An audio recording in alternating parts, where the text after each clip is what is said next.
বেশিরভাগই বিজ্ঞাপন মেয়েদের দিয়ে হতো, ছেলেরা থাকতো অ্যাজ অ্যান ডেকোরেশন। একজন সেলিব্রেটেড নেত্রী, রামায়ণ মহাভারতের একটা কিছু, তো উনি এলে অলমোস্ট 2 hours লেট। তখন মডেল হট ইন ডিমান্ড, এখন আমরা the lesser mortals will have to be at her mercy. ওই একটা ছবি আমার সারাদিন লেগেছে, 4-5 minute I can hold on to a plank. ভোর 5টায় উঠি, এখন নয়, right from my school days. Saint Xavier স্কুলে তাই করেছি, এক্সরাতে তাই করেছি। আমার নিজের খাবার আমি নিজে রান্না করি। নোটেশন দেখে আমি পিয়ানো বাজতাম, এখন একটা বাড়িতে একটা পিয়ানো আছে। As a individual consumer, Kodak sold the highest amount of their products to me, তারপরে বাকি ডিলাররা। তো আমার স্ত্রী বললো, শোনো তোমার কি দরকার ছিল, তোমার ট্রেড সিক্রেট? না না, he is a photographer, if I can help you I feel happy. এটাতে আমার বলতে ভুলে যাই, কারণ আমি যখন শুরু করেছিলাম আমি বাই ডিফল্ট ধরেই নিয়েছিলাম আপনারা করবেন, কিন্তু কেন জানি না বলতে বাধ্য হচ্ছি, আমার টিম বলছে বারবার করে বলতে, রোজই ভুলে যাই। এটাও শেষে বলছি, এগিয়ে দেবে কেটে ওরা, যে প্লিজ চ্যানেলটাতে সাবস্ক্রাইব করুন। একজন যখন তার কর্পোরেট লাইফে, যেমন আমি করতাম, অনেক দিন আগে ছেড়ে দিয়েছি, একটু পয়সা জমায়, তখন মেইনলি ম্যাক্সিমাম লোকই একটা ডিএসএলআর কেনে এবং তারপরে সেটা নিয়ে যথেচ্ছভাবে যেখানে পারে ছবি তুলতে থাকে আর ফেসবুক ইনস্টাগ্রাম ভরিয়ে দিতে থাকে। কিন্তু এর মধ্যে আবার একটা জিনিস করে, সেটা হচ্ছে প্রসেসিং। আজকাল যেই সফটওয়্যারগুলো বেরিয়েছে তাদের ছবিগুলোর উপরে অনেক কিছু মুখোশ টুখোশ লাগিয়ে তারপরে ছবিটাকে তারা পেশ করে এবং বাহবা অবশ্যই তারা পায়, করানোরও খুব ইচ্ছা থাকে। কিন্তু কেউ এটাকে ফুল টাইম প্রফেশন হিসেবে কিন্তু নেয় না। তারা বলে যে হতে পারতাম, অনেকে বলেছিল হতে পারতাম কিন্তু তাও হলাম না। এই গল্পটা এইখানেই গিয়ে থেমে যায়। আজকে আমাদের সাথে এমন একজন আছেন যার সাথে কথা বলবো, আপনাদের পরিচয় করিয়ে দেবো। তিনি এই হতে পারতামটাকে হতে পেরেছিতে পরিণত করেছিলেন এবং এমন সময় করেছিলেন, এখন তো আমাদের যুগে ফলো ইয়োর প্যাশন ট্যাশন অনেক কিছু আমরা গালভরা জিনিস বলি, তখন কিন্তু এইসব ছিল না। তখন যে পড়ুয়া, যে ভালো পড়াশোনা করেছে সে একটি চাকরি করবে, কিংবা হয়তো বাঙালি হলে খুব কমই, কিন্তু হয়তো বা সে একটা শিল্পপতি হবে। কিন্তু একেবারে যেই ফটোগ্রাফার হবে এইটা সাধারণত আমরা আশা করি না। তো আজকে আমাদের সামনে আপনারা অনেকেই নাম জানেন, বিবেক দাস। নমস্কার। নমস্কার। যেগুলো বললাম সেগুলো ঠিক? একদম। কবে মনে হলো যে আপনার সময় তো মোবাইল ফোন ছিল না, যে ছোটবেলায় মা বাবার ফোন নিয়ে ছবি তুলতেন? বাড়িতে ফোনই কম ছিল। হ্যাঁ, তখন একটা ফোনের কানেকশন নিতে হলে 5 বছর ওয়েট করতে হতো, তারপর ওআইটিতে কানেকশন হতো, ওন ইয়োর ওন টেলিফোন, জানেন দাদা। আর এখন তো মুড়ির মতো এখন সব ইয়াং জেনারেশন থেকেই তারা মুঠো করে 2-3টে ফোন নিয়ে ঘুরে বেড়ায়। হ্যাঁ। তো কখন আপনার মনে হলো যে আপনি ফটোগ্রাফিটা ভালোবাসেন? আমার বাবা আর্কিটেক্ট ছিলেন এবং কিন্তু ওনার একটা ফটোগ্রাফির একটা প্যাশন ছিল এবং এক সময় উনি যখন ঢাকায় ছিলেন, উনি পার্টিশনের আগে চলে আসেন, তখন ওনাদের যে ফ্যামিলি, একটু ওনার নামটা? সচ্চিদানন্দ দাস। আচ্ছা। তো তখন উনি ইঞ্জিনিয়ারিং পড়ার প্ল্যান করলেন, বাড়ি থেকে বললো যে না, আমাদের যে বিজনেস হয় বিজনেস জয়েন করতে হবে। তাই বাবার কাছ থেকে শোনা, এবং বাবা বললেন না আমি এটা করবো না। কিসের ব্যবসা? বোধহয় রাইস ফিল্ডস বা এরকম কিছু একটা ছিল, এরকম চালের ব্যবসা বা সামথিং। বললো তাহলে যা খুশি করো, ইউর অন ইউর ওন। তো বাবা কী করতেন, তখন ওই কিছু ফ্রিল্যান্স কিছু ছবি টবি তুলে ওই ইনকাম থেকে বাবা নিজের কলেজে খরচা চালাতেন। এবং এই করে করে বাবা তখন ওনার ইঞ্জিনিয়ারিংটা কমপ্লিট করলেন ঢাকায়, করে তারপরে পার্টিশনের আগে, তখন তো of course we are not in the planning stage, তখন এলেন। তা ফটোগ্রাফিটা বাবার মধ্যে ছিল। তা যখন বাবা well established as an architect engineer, তা বাবাকে দেখতাম, ছবি তুলতে আমাকে নিয়ে যেতেন তখন এই চিড়িয়াখানায় এদিক ওদিক সব। এবং বাবার তখন একটা রোলিফ্লেক্স ক্যামেরা ছিল, আমার হাতে খড়ি হয় কিন্তু Rolleiflex camera, not the proverbial Brownie or Kodak box. তা আমি তখন সেন্ট জেভিয়ার্সে 55-এ যখন ভর্তি হই, তার কিছুদিন পরে 5 বছর কি 6 বছর বয়সে, তখন স্টেটসম্যানের বেঞ্জি লিগ বলে একটা পাতা ছিল বোধহয় বুধবার দিন, যেখানে এই বাচ্চাদের পাতা, এবং ওখানে একটা ফটোগ্রাফি কম্পিটিশন অর্গানাইজ করেছিল একবার, অ্যান্ড দ্যাট ওয়াজ ইন্টারন্যাশনাল, মানে children from all over the world they could participate. তো ওতে আমি একটা চিড়িয়াখানায় গিয়ে বাবার সাথে গিয়ে একটা ছবি তুলেছিলাম, দিয়েছি, সবাই দেয়, I got the second prize. তো তাতে একটা এনার্জি পেয়ে গেলাম। তারপরে কিছুদিন পরে মাঝে মাঝে একটু থামাবো। হ্যাঁ নিশ্চয়ই। ফার্স্ট কে পেয়েছিল মনে আছে? না, কিন্তু বোধহয় জার্মানি থেকে কেউ একটা পেয়েছিল। আচ্ছা, দেশটা? হ্যাঁ, দেশটা মনে আছে, নামটা তো অবভিয়াসলি মনে হ্যাঁ, নেই। ঠিক আছে। তারপরে আবার এরকম কম্পিট করেছিলাম, তারপর একবার ফার্স্ট প্রাইজও পেয়েছিলাম। তা যখন তখন বেরিয়ে পড়তাম বাবার সাথে ছবি তুলতে। এখন অত দামি ক্যামেরা, ভারী ক্যামেরাগুলো তো বাবা তো একা ছাড়তেন না। তবে সেন্ট জেভিয়ার্সে যখন ক্লাস 3-তে, তখন আমি বাবার সাথে আমরা ইউরোপ বেড়াতে গেলাম, ওইখানে প্রচুর ছবি তুলেছিলাম। তুলে তারপরে সেগুলো একটা আর্টিকেল লিখে ছাপা হয়েছিল সেন্ট জেভিয়ার্সে 1958-এ। আমরা ঘুরে এলাম স্কুল অ্যানুয়াল ম্যাগাজিনে, জেভেরিয়ান বলে একটা ম্যাগাজিন, এবং সেটা পাবলিশ হওয়ার পরে ন্যাচুরালি অনেকেই টুক নোটিস, এবং স্কুল থেকে আমাকে বললো যে you become our official school photographer. তখন আমি ক্লাস 3-তে। সো 66-এ আমি স্কুল ছাড়ি, 66 অবধি আমি স্কুলের অফিসিয়াল ফটোগ্রাফার ছিলাম, যত স্কুল ইভেন্টস। হ্যাঁ বলুন স্যার, এখানে একটু থামাবো। আমরা এখানে যেখানে বসে আছি, এটা তো জানেন, ক্যাফেটার নাম ফার্স্ট ফ্ল্যাশ। হ্যাঁ, নাম থেকেই বোঝা যাচ্ছে এদের চা খুব বিখ্যাত, ওরা আমাদের লোকেশন স্পন্সর। তো আমাদের জন্য কি চা কিছু বানানো হয়েছে? আচ্ছা, তাহলে 2 কাপ চা বানাতে বলো, আর মিনওয়াইল একটু জল দিতে বলো।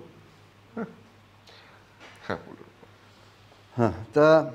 তারপর তো স্কুলে যত ইভেন্টস, যেমন আমাদের স্পোর্টস হতো, এডুকেশন কন্টেস্ট, তারপরে অ্যানুয়াল যে ড্রামা ফাংশন, যত রকম function, class all the class groups, এগুলো তুলতাম। Till I finish school in 66, I was the official photographer. এবং বাবার কাছ থেকেই সব ফটোগ্রাফি বেসিক্সগুলো শেখা। এবং আমি যখন স্কুল শেষ করি, তখন আমার নিজের আপন মামা মিস্টার দিলীপ সাহা, তিনি তখন ফটোগ্রাফি পড়ছেন জার্মানিতে। তো 58-এ যখন আমরা যাই ইউরোপে বেড়াতে, তখন মামার সেই ফটোগ্রাফি স্কুলে গিয়েছিলাম, যেখানে ফটোগ্রাফি পড়ছিলেন, and he was the contemporary of Samir Das. আপনি হয়তো মনে আছে, থিয়েটার রোড আর ক্যামাক স্ট্রিটের মোড়ে ওনার একটা পোর্ট্রেট স্টুডিও ওনাকে ছিল। নিয়ে প্রশ্ন করবো যে আপনাদের আত্মীয় কিনা আমার লিস্টে আছে। অনেকে তাই ভাবতো, অনেকে গিয়ে বলতে, আচ্ছা বিবেক দাস কি is your son our relative, so we are looking for him. কারণ উনি তো জাস্ট পোর্ট্রেট তুলতেন, কিন্তু আমি তো কমার্শিয়াল কাজ করি। বাট এনিওয়ে, সো তখন থেকেই ফটোগ্রাফি, মামাও ফটোগ্রাফি করতেন জার্মানিতে, ওনার স্কুলে উনি যেখানে ল্যাবে কাজ করতেন উনি দেখেছি। তারপরে উনি কলকাতায় এসে তো উনি কমার্শিয়াল ফটোগ্রাফি শুরু করেন, এবং যখন উনি কাজ করতেন, আমি ওনার ডক্টরস লেনে, আমার মামা বাড়িতে, ওনার বাড়িতেই একটা বড় ঘরে উনি এসব ক্লারিয়ান অ্যাডভার্টাইজিংয়ের বাটার জুতোর ছবি উনি তুলতেন। তখন মিস্টার কানু বাসু ছিলেন আর্ট ডিরেক্টর। সো আমার খুব ভালো লাগতো এগুলো, প্রোডাক্ট ফটোগ্রাফি। তো তখন থেকেই ফটোগ্রাফি ইন্টারেস্ট ছিল, কিন্তু কোনো দিন কমার্শিয়ালি কাজ করবো সেরকম ইচ্ছে ছিল না। কিন্তু প্রোডাক্ট ফটো দেখতে ভালো লাগতো, এবং মামা কাজ করতেন, সেটা খুবই ইন্টারেস্টিং লাগতো। বাহ, তো একদম পুরো ফটোগ্রাফির মহলেই বড় হয়েছেন। হ্যাঁ, আমার দাদুর মায়ের বাবা আর কি, ওনার তখনকার দিনে লাইকা 3C একটা ছিল, মানে রেয়ার ক্যামেরা তখন।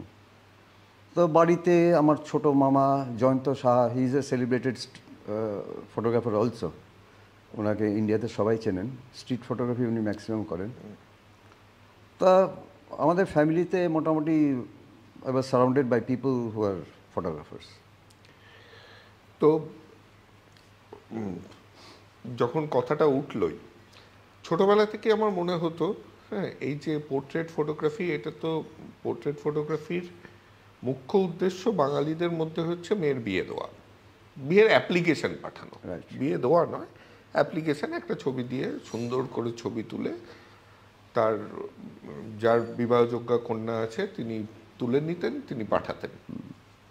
আমার এটা চিরকালই মনে হতো যে অত ভালো একজন ফটোগ্রাফার অত সুন্দর তুলে দিতেন, কিন্তু যার তুলছে তাকে দেখতে আরও অপরূপ সুন্দর মতন লাগছে লাইট টাইটের এফেক্টে, কিন্তু তার পরের স্টেজ তো ফিজিক্যাল চেক। তখন তো গিয়ে এইরকম একটা এক্সপেকটেশন এত উঁচুতে করে যে আসছে, সে তো সঙ্গে সঙ্গে বলবে বাবা কি দেখেছিলাম আর কি দেখলাম। তাহলে এটার লাভ কি হতো, এটা আমার চিরকালই আমার মনে হতো। সেইটা কিন্তু প্রোডাক্ট ফটোগ্রাফিতেও আমার মনে হয় যে দারুণ প্রোডাক্ট ফটোগ্রাফি করে একটা বেশ জিনিসটা লোভনীয়ভাবে, কিন্তু চোখের সামনে যখন আমি ইনগ্রেডিয়েন্টস পড়ছি কিংবা তার বাকি ডিটেলস দেখছি, তখন আমি দেখছি যে জিনিসটা অত ভালো নয় যতখানি দেখে মনে হচ্ছে। রাইট। তো এইটা নিয়ে আপনার কি মত? যে দেখুন, তখনকার দিনে যখন এই অ্যারেঞ্জ ম্যারেজ হতো, তখন বাড়িতে কন্যা মানে একটা responsibility, ultimately she has to be disposed, exactly right? এখন when you are trying to dispose something, তখন সেটা যত ব্রাইটেন আপ করা যায়, একটা প্রসপেক্টিভ বায়ার খুঁজে বার করতে হলে, once the sale is made, then is the buyer's problem. তখন মেয়েদের যে একটা দ্যাট অ্যাজ ইম্পর্টেন্ট আর ইকুয়াল টু আ সান, আমি নিজে চোখে দেখা। সো তখনকার বাবা মাদের চিন্তাভাবনা যদি আপনি ভাবেন, তা they were doing it the way they thought should be done. আমি প্রেজেন্ট করছি মেকআপ দিয়ে। এখনও ধরুন, এখনও বিয়েবাড়িতে যারা যাচ্ছে অ্যাটেন্ড করতে, তারাও বিউটি পার্লারে যাচ্ছে। আর যে ব্রাইড, সে তো তার কয়েক ঘন্টা ধরে বিউটি, এখন এনহ্যান্সমেন্ট অফ লুকস, এটা তো আগাগোড়াই ছিল ফ্রম দ্য প্রিমিটিভ টাইমস। এখন it's up to you whether you can see under the skin or the veil that is created. So that is your responsibility. হ্যাঁ, সেটাই আমি বলছি যে এইটা আজকাল একটু আস্তে আস্তে কমে যাচ্ছে, আবার মানে সরি দুটো এক্সট্রিমে যাচ্ছি, একদম কমে যাচ্ছে কিংবা একদম বেড়ে যাচ্ছে। তো সেইখানেই যে how beneficial is it in our lives, photography যেটা আমি বলছি, যে এখানে এনহান্সমেন্ট করে আমরা, সেটা মানুষ হোক কিংবা প্রোডাক্ট হোক, পরিবেশনটা যে একটু এনহান্সড ভাবে করছি, how beneficial with your experience যে যে অ্যাড এজেন্সিরা করে, দেখুন তাতে লাভটা কতখানি? না বেনিফিশিয়াল, ধরুন লেট সে জুয়েলারি, আমি প্রচুর জুয়েলারি প্রোডাক্ট শ্যুট করি। তা বিসি সেন, শ্যামসুন্দর জুয়েলার্স, তারপর স্যার একটু থামাই, মনে হয় কাপটা এসছে।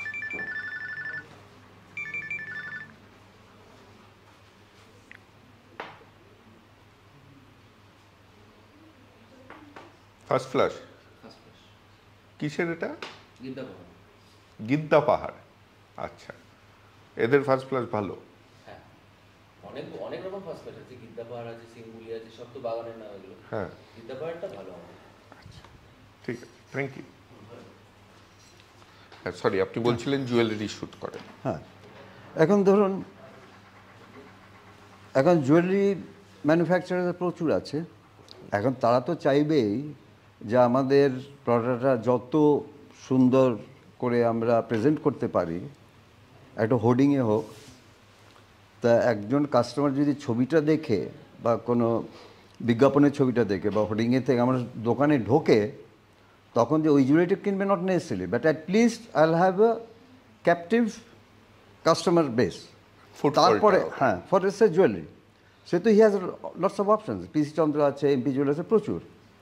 এখন কম্পিটিশনের বাজারে তা ন্যাচারালি যার প্রোডাক্টটা দেখতে যত ভালো হবে, এখন আলটিমেটলি ক্লায়েন্ট যখন কিনবে সে তো দেখেই কিনছে, তাকে তো আর সেইভাবে তো ফলস কিছু দেওয়া হচ্ছে না।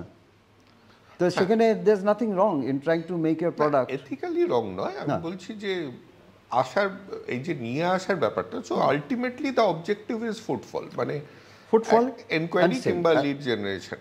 এখন এই সোশ্যাল মিডিয়ার যুগে things have changed according to me. সেটা হচ্ছে ইয়াঙ্গার জেনারেশন, তারা একটা জিনিস পছন্দ হলো, অ্যামাজনে দেখলো, কিনলো, বাড়িতে এলো, ঘুরে ফিরে দেখে নিল, না পছন্দ হলো, রিটার্ন করে দিল। তো এখন আর কি হচ্ছে, the showroom is in your house.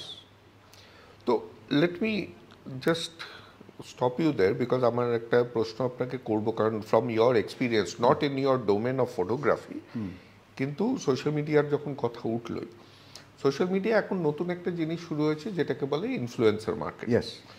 সেইখানে কিন্তু জিনিসটা একটু অন্য হচ্ছে। সেখানে একজন যার একটা ফলোয়িং তৈরি হয়েছে সোশ্যাল মিডিয়ায়, may not be a good professional, may be a very good professional also in their field, তারা বলছে যে এটা আমি ব্যবহার করেছি, এটা দারুণ জিনিস, আপনারাও ব্যবহার করুন। That's influencing. এইখানে যখন আমি বলছি ওই এনহান্সমেন্টে I didn't have a ethical question, এইখানে I have an ethical question, কারণ it's known that they are doing it for money, exactly, and they are, whatever they are saying may not be true, most of the cases is not true. Is not true. তো সেই জায়গাটাতে আমাদের কি এবার এই advertising প্যাটার্নটা ডিজিটালে যখন যাচ্ছি, আমরা কি একটু এথিক্যাল ডোমেনের মধ্যে একটু চিন্তাধারাটা ব্লার্ড হয়ে যাচ্ছে? হচ্ছে তো বটেই, কারণ অমিতাভ বচ্চন অনেক প্রোডাক্ট, শাহরুখ খান যেমন কয়েক বছর আগে শাহরুখ খান বললে যে হুন্ডাই গাড়িটা খুব ভালো, আমি ইউজ করি। I don't think is going to be seen dead getting into a Hyundai car, okay. কিন্তু হুন্ডাই কোম্পানি তাকে বলে তোমাকে 10 কোটি টাকা দিচ্ছি, তুমি এটা বলো, সেগুলো আমার কি আছে, আবার বলতে বলছে আমি বলে দিচ্ছি। আমি তো মিথ্যে কথা বলছি না, হয়তো কিছুটা মিথ্যে কথা বলছে, আলটিমেট দেখা হয়তো হুন্ডাই আছে, তার হয়তো আয়া বা কে একটা কাজের লোক বাজার করতে যাচ্ছে, ওই গাড়িতে হয়তো যাচ্ছে, ইউজ করে, বাট হয়তো নিজে চড়ে না। তাও আবার স্যান্ট্রো। হ্যাঁ, রাইট, আমার মনে আছে একটা। তো এখন যখন অ্যাড নিয়ে কথা হলো, এখন একটা ইমপ্রেশন হচ্ছে যে video has taken over still photography. তো এইটা নিয়ে একটা, আপনি কোনোদিন ভিডিওর দিকে মুভ করার ইচ্ছা করেন? না, আমার একটা প্ল্যান ছিল যখন আমি ফটোগ্রাফি স্টার্ট করি, আমার ছেলে খুব ছোট ছিল, সেন্ট জেভিয়ার স্কুলে পড়ছিল, তা তখন আমি বুঝতে পারছি যে ultimately the moving medium video is going to gain a greater share in advertising than still. তা আমি যে স্টুডিওটা বানিয়েছি, বিগ স্টুডিও, যেখানে আমি গাড়ি ঢুকিয়ে গাড়ির ছবি তুলি, কসবাই, হ্যাঁ, ওইখানে ফার্স্ট ফ্লোরে আমি একটা বড় ঘর, একটা ভিডিও এডিটিং রুম আলটিমেটলি বসাবো, এবং এডিটিং কনসোল বসানো হবে, এবং বাড়ির কনস্ট্রাকশন ওয়ে করেছিলাম যে একটা ভিডিও কনসোল যদি ঢোকাতে হয়, বড় কনসোল, তাহলে সেইভাবে আমার সিলিংয়ে হুক এবং চেইন ব্লক দিয়ে সেগুলো তোলা হবে। আমি অনেক আগেই প্ল্যান করেছিলাম, আলটিমেটলি হয়নি, বিকজ ছেলে ইন্টারেস্টেড ছিল না।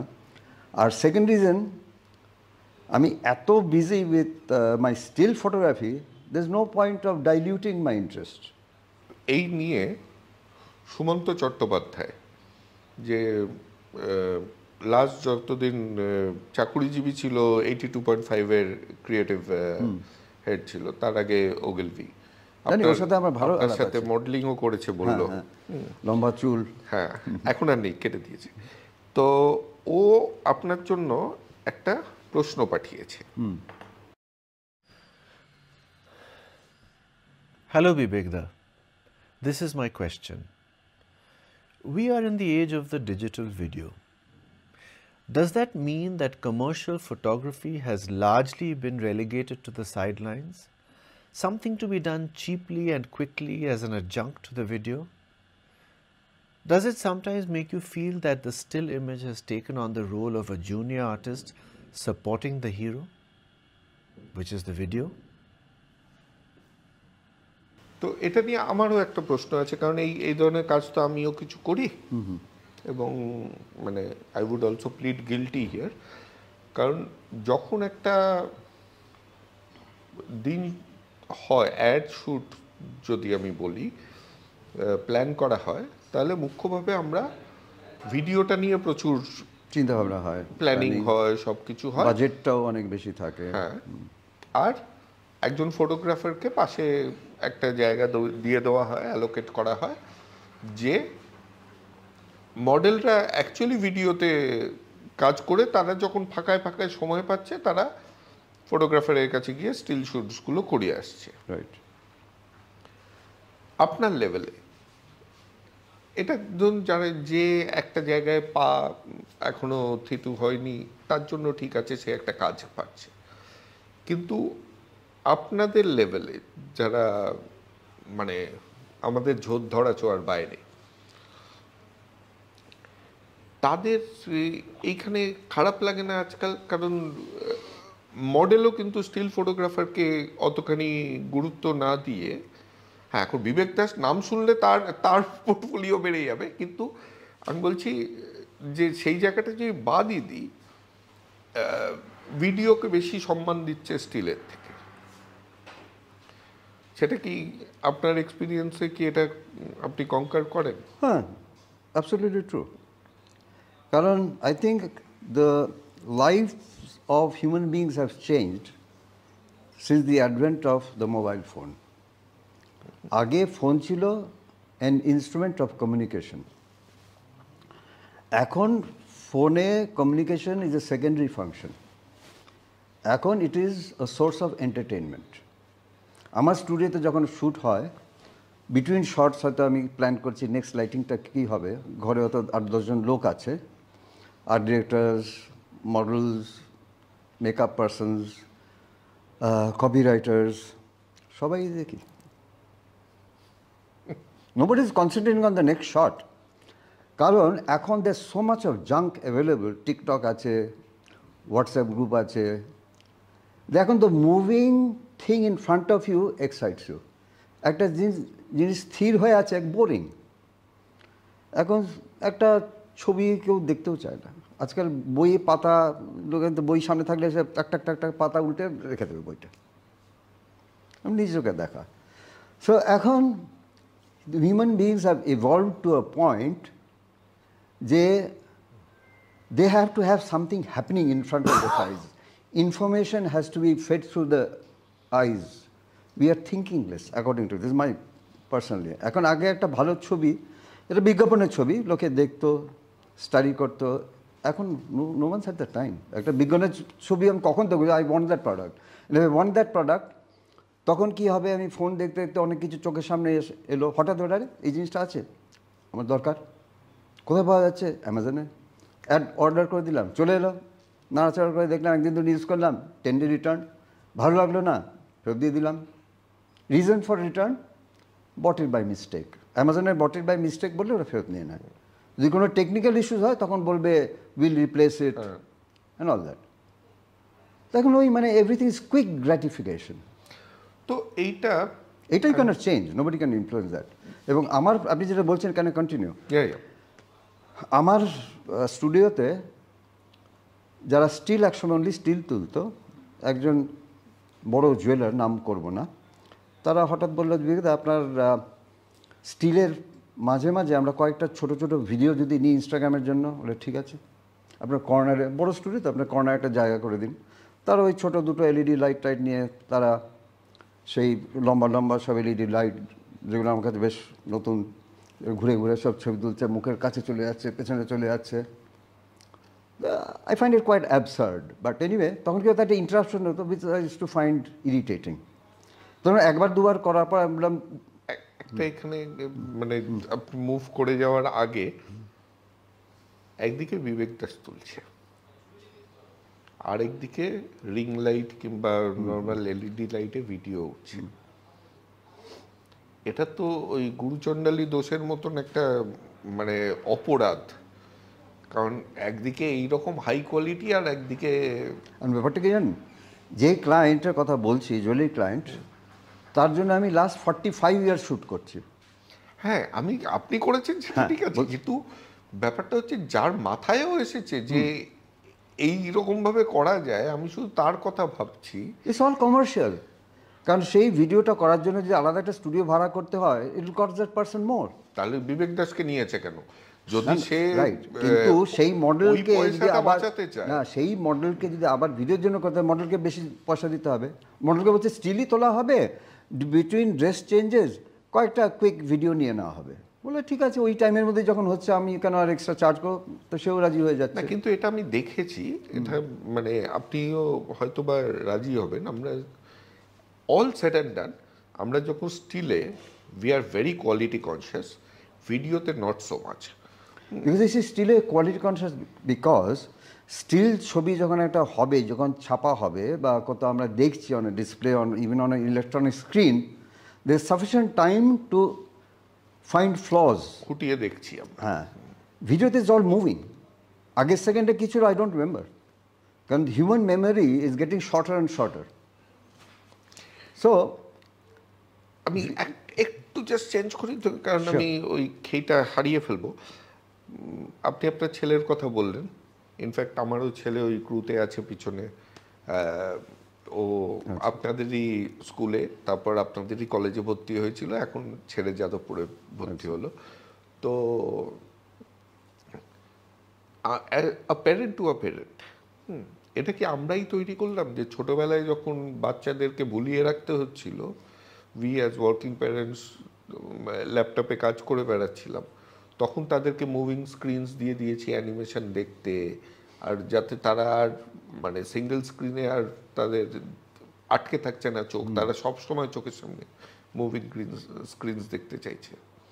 এটা কি আপনার মনে হয় যে আমরাই এই নতুন জেনারেশনের মধ্যে এই হ্যাবিটটা ছোটবেলা থেকে ইমবাইব করে দিচ্ছি? করেছি, ডেফিনেটলি করেছি। আবার আমি এক্সাম্পল দিচ্ছি, আমার ছেলে ইউএসএতে থাকে, ও স্কুলে পড়ে, ওখানে গিয়ে পড়াশুনো করলো, বললো আমি ফটোগ্রাফি করবো না।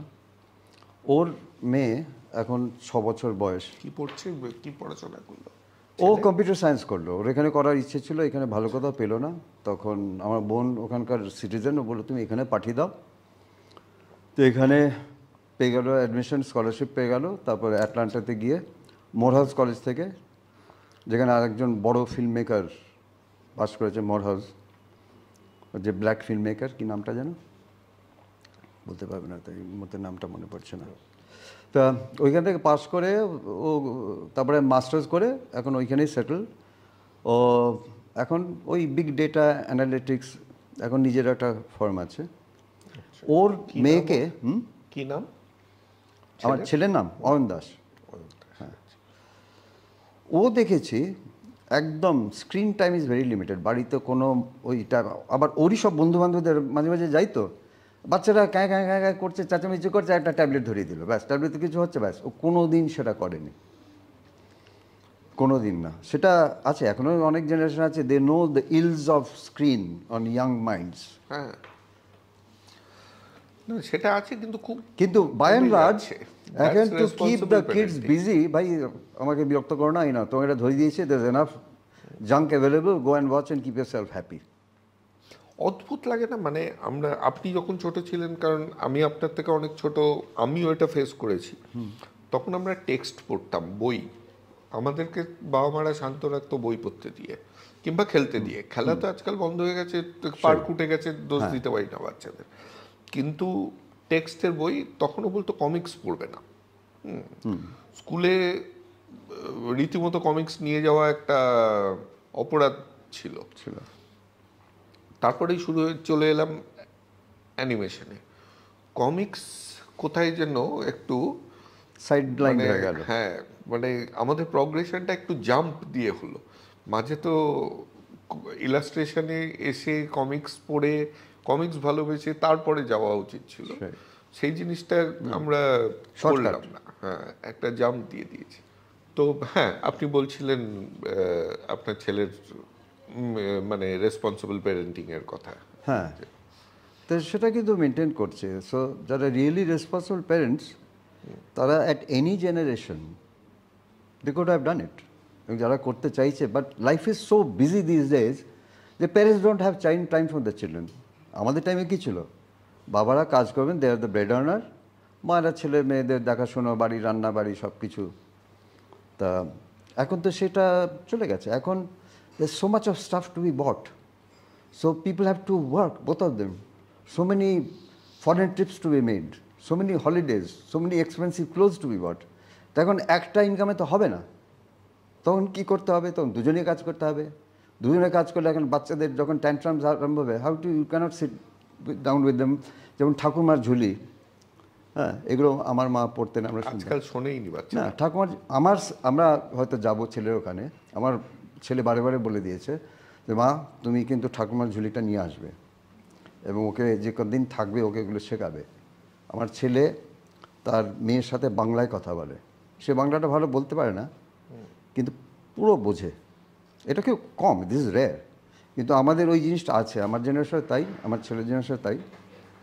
তো চাইলে করা যায়, but importance of bring up a child, সেটা তো আমাদের টাইমে ছিল না। হ্যাঁ, সেটা একটা জিনিস ছিল, কারণ তখন নাম্বার অফ চিলড্রেনও একটা বেশি ভালো ছিল। স্কুলে ভর্তি হয়ে গেল, বাড়ি ভর্তি কাজের লোক আছে, স্কুল তো গেলেও কেউ টিফিন দিয়ে দিল, খেয়ে নিল, এই স্কুলে বই নিয়ে বস। তারপরে তো প্রাইভেট টিউটার এলো, আমাদের টাইমে প্রাইভেট টিউটার আসতেন, এখন তো তারা কেউ আসে না, নিয়ে যেতে হয়। তা সেইটা তো একরকম ছিল। আর এখন কি হয়ে গেছে, এখন তো ইটস কম্পিটিটিভ ওয়ার্ল্ড। এখন ভালো স্কুলে ভর্তি হওয়াটা ডিফিকাল্ট, ভালো কলেজে ভর্তি হওয়া ডিফিকাল্ট। তা এখন ওই লোকেরা ভাবে যে প্রাইভেট টিউটার ভালো রাখলেই আমার ছেলে ভালো করবে। সত্যি ডিফিকাল্ট কিন্তু নয়, কারণ তখনও যটা সিট ছিল এখনও তটা, তখনও কিন্তু কম্পিটিশন ছিল, আমরা কম্পিটিশনটাকে গুরুত্ব দিতাম না। কিন্তু মানে ফেলিয়ারটাকে আমরা এখন আবার গাল ভরাভাবে বলি যে ফেলিয়ারটাকে বা ফেলিয়ার হিসেবে ধরো, তখন বাই ডিফল্টই ফেলিয়ারটা ঠিক আছে, ফেল করেছি তো ভর্তি হতে পারিনি তো কি আছে, অন্য স্কুলে ভর্তি হয়ে যাবে। এখন ওইটাতেই ভর্তি হতে হবে করে একটা বেশি জোর দেওয়া হচ্ছে। হ্যাঁ, তো কামিং ব্যাক টু, যখন আবার ফিরেই গেলাম ছোটবেলাতে, মা কি করতেন? আমার মা দারুণ রান্না করতেন। আচ্ছা, মায়ের খাবার এখন রান্না আমার স্ত্রী সে পিক আপ করেছে, বই লিখেছে, তাই মানে পাবলিশ হয়নি আলটিমেটলি, বাট এনিওয়ে। সো যত values, the most important schooling was at home, say Saint জেভিয়ার্সে পড়ি আর যেখানেই পড়ি, ultimate education starts at home. সেটা আমার মা বাবার কাছ থেকে আমি ডেফিনেটলি পেয়েছি। কার বেশি ক্লোজ ছিলেন, বাবা না মা? সেইভাবে বলা যায় না, কারণ বাড়িতে অনেক ব্যাপারে মার সাথে অনেক ক্লোজ ছিলাম, আবার বাবা যেমন নিয়ে যেতেন। যেমন অ্যারেঞ্জ ম্যারেজ? কার? আপনার? আমার? হ্যাঁ, ভেরি মাচ। আচ্ছা, তো বিয়ে করতে যখন রাজি হয়েছিলেন, মনে হয়েছিল এখন বিয়ে করা যায়, সেটা বাবার সাথে কথা হয়েছিল না মায়ের সাথে কথা হয়েছিল? ব্যাপারটা হলো, তখন আমি এক্সএলআর থেকে MBA পাস করেছি, তখন in the marriage market I was hot property. তো before I make my own decisions, মা বাবা ঠিক করলেন যে একটা পাত্র যদি দেখতে হয়, 2-3 জন পাত্রী দেখা হলো। তো ফাইনালি আমার স্ত্রী, who happens to be the only sister of আপনাদের ফিল্ম স্টার সমিত ভঞ্জ, আচ্ছা, এইখানেই বালিগঞ্জ গার্ডেন্সেই দেখা সাক্ষাৎ হলো, কথাবার্তা হলো, মা বাবার পছন্দ। আমরা ঠিক আছে, তারা যখন পছন্দ করেছে, ফাইন, ভেরি মাচ অ্যারেঞ্জ।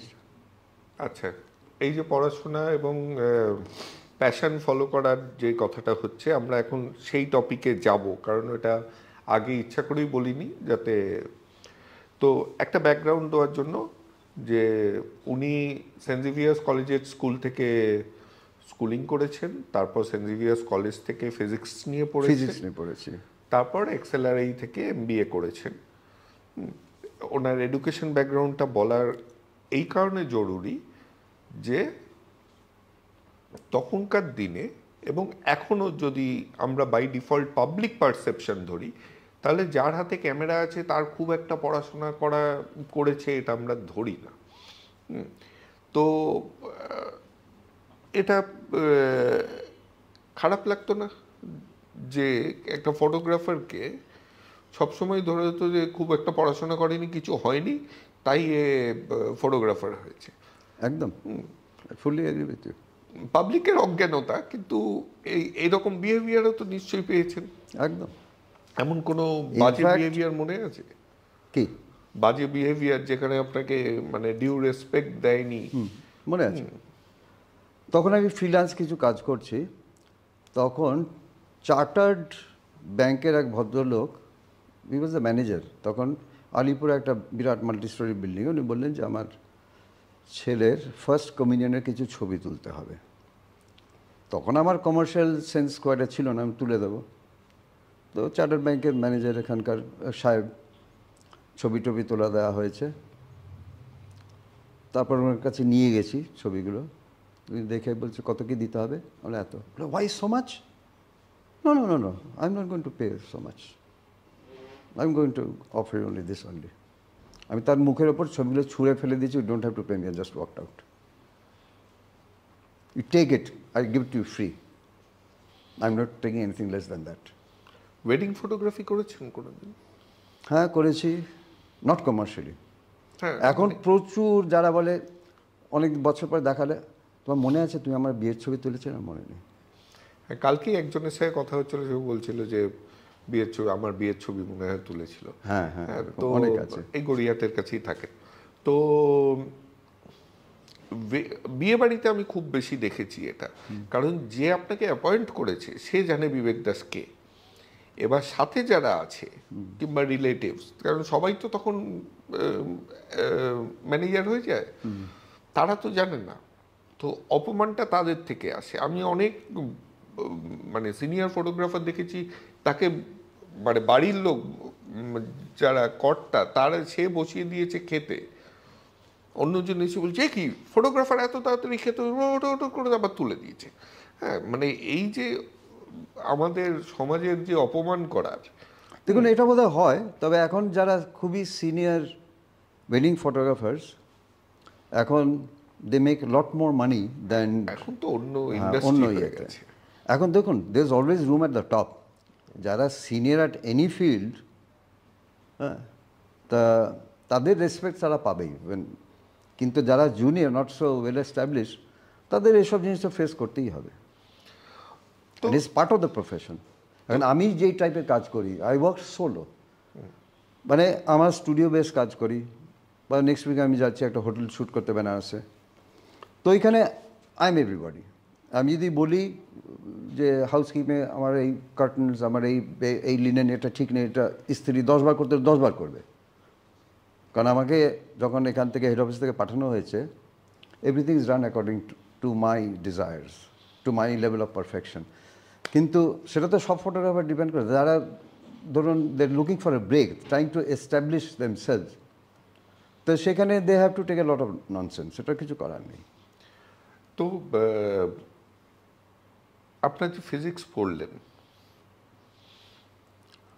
এই থিওরিটা আপনার কাজে কতখানি হেল্প করল? সাংঘাতিক। কারণ ফটোগ্রাফি, যেমন এদের সাথে কথা হচ্ছিল যে ফিল্ম আর ডিজিটালের মধ্যে ডিফারেন্সটা কী, তাহলে ডিফারেন্সটা একটাই, একটা সেলুলয়েড ফিল্মের পরে ইমেজটা, লেটেন্ট ইমেজটাকে ডেভেলপ করে আমরা ফাইনাল রেজাল্টটা পাচ্ছি, এবং সেটা পেতে হলে ইট has to go through many processes, develop করতে হবে, করে সেটাকে স্ক্যান করতে হবে, স্ক্যান করার পর সেটাকে ডিজিটাইজ করে একটা ডিজিটাল ফাইল, আর এখন ডিজিটালি আমরা ক্যামেরাতে ডাইরেক্ট সে আউটপুটটা পাচ্ছি। You bypass this chemical and digitization process, but the theory of optics that has not change, the theory of light has not changed. আমি যখন স্কুলে, আমি সায়েন্সেই পড়েছি সাবজেক্টগুলো, এবং ফিজিক্স অনার্স যখন করলাম, optics was my favourite subject. আমি যখন MBA করছি, আমার এখনও মনে আছে, তখন আমি কমার্শিয়াল ফটোগ্রাফি করে দিই, কিন্তু 2 ডাইমেনশনাল ক্লাসে লেকচার চলছে, হঠাৎ আমার মাথায় এলো যে perspectives, single point perspective, 2 point perspective, 3 point perspective. আমরা মাথায় অঙ্ক করছি আর বসে বসে ডায়াগ্রাম আঁকছি, এক্সেলারে এমবিএ করছি। মানে তখনই আমার এই যে পার্সপেক্টিভস, লাইট, জিওমেট্রি, এগুলো সব part of physics, optics specially. এই যেমন একটা ফটোগ্রাফিতে একটা ইম্পর্টেন্ট ল আছে, inverse square law, that the light keeps falling as you move farther away from the source. এখন it's a very important law, that has not changed. So যে ফিজিক্সটা ভালো আয়ত্ত করেছে তার কাছে optics is very very easy. কোন লেন্সটা কোন সাবজেক্টে কোথায় ক্যামেরা ভিউ পয়েন্ট হলে ভালো ফ্রেমটা হবে, যার ফিজিক্সের ব্যাকগ্রাউন্ড আছে, হিল ফাইন্ড ইট ইজিয়ার। আমি এই বলতে চাইছি না ফিজিক্স না থাকলে ফটোগ্রাফি হবে না, তা কখনোই বলছি না, বাট আমার জন্য ইট হ্যাজ কন্ট্রিবিউটেড আ লট। আচ্ছা, আরও এগোনোর আগে আমাদের দুটো জিনিস, একটা আমার পার্সোনাল গিফট টু ইউ।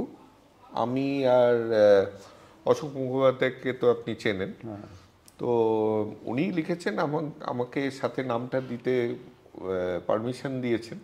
তো আমরা একটা বই লিখেছি কলকাতার পরিবহন ব্যবস্থার ইতিহাস নিয়ে, জিব্রা কাট টু স্ন্যাপি। ওই মল্লিক বাড়ির জিব্রা ফিটন চালাতো জিব্রাটা নিয়ে, সেটা নিয়ে। তো যাতে ছোট করে লিখেছি যাতে পরের প্রজন্ম কলকাতার, কারণ কলকাতার পাবলিক ট্রান্সপোর্ট তো ইজ বেস্ট ইন দ্য ওয়ার্ল্ডের বলা যেতে পারে, পাবলিক ট্রান্সপোর্ট। তো সেইটাই তারা যাতে জানে কিভাবে সেটা হয়েছে। আর একটা জিনিস, আমাদের এই যারা স্পন্সর, এটা একটু সরাই, যারা স্পন্সর তারা আপনার জন্য পাঠিয়েছে, আচ্ছা, মণিপুরা আয়ুর্বেদা। এরা basically essential oil based products বানায়, মানে একদম ডাইরেক্ট ফ্রম গাছের নির্যাস থেকে জিনিসটা তৈরি হয়। অনেক ধরনের জিনিস তৈরি করে। আপনার জন্য কি পাঠিয়েছে একটু দেখি। আচ্ছা, পেন রিলিফ। আচ্ছা, তো কাজে লাগবে। when clients are a pain in the back, তখন হয়তো কাজে লাগতে পারে। ভালো বললেন এটা। এমনিতে শীতকালে হয়তো এমনিতেই কাজে লাগবে। আর এইটা হচ্ছে বডি অ্যান্ড বাথ অয়েল। ও শীতকাল ভেবেই পাঠিয়েছে। আচ্ছা, আমার মনে হয় শীতকাল ভেবেই এই দুটো যখন দিয়েছে। এখন এগুলো তো অ্যাপ্লাই করার আবার একজন লোক লাগবে। হ্যাঁ, বডি অয়েল তো নিজে তো সব এরিয়াজে তো লাগানো যায় না। এটা ওদের ব্রোশারটা দিয়েছে। হ্যাঁ, ফটোগ্রাফিটা দেখলাম কিরকম, কারণ আপনার সামনেই ব্রোশারটা দেবো তো। হ্যাঁ, তো এগুলো তুলেই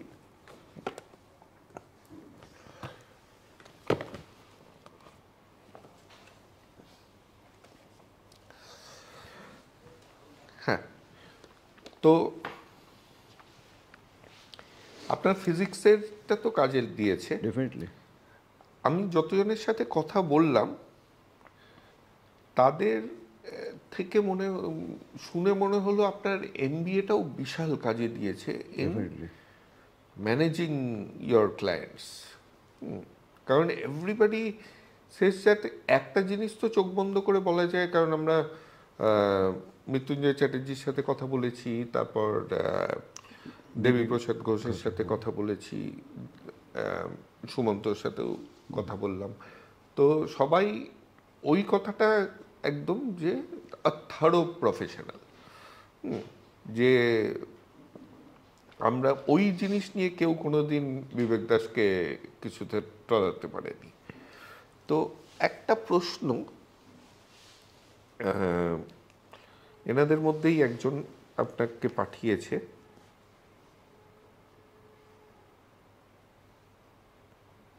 ওনার সাথে আপনি কলেজে পড়েছেন একসাথে। Yeah, the question is, you have very successfully switched career at a very early stage of your work life, and your performance is there for everybody to see. Honestly speaking, had you not switched, do you think you would have been happier at the time that your retirement came around? এই হচ্ছে প্রশ্ন। মানে আপনি যদি corporate লাইফেই হ্যাঁ থেকে যেতেন, না, I don't think I would have been happier. কারণ আমাদের সব ক্লাসমেট যারা এক্সেলারেতে, আইটিসির একজন ফিনান্স ডিরেক্টর, আরেকজন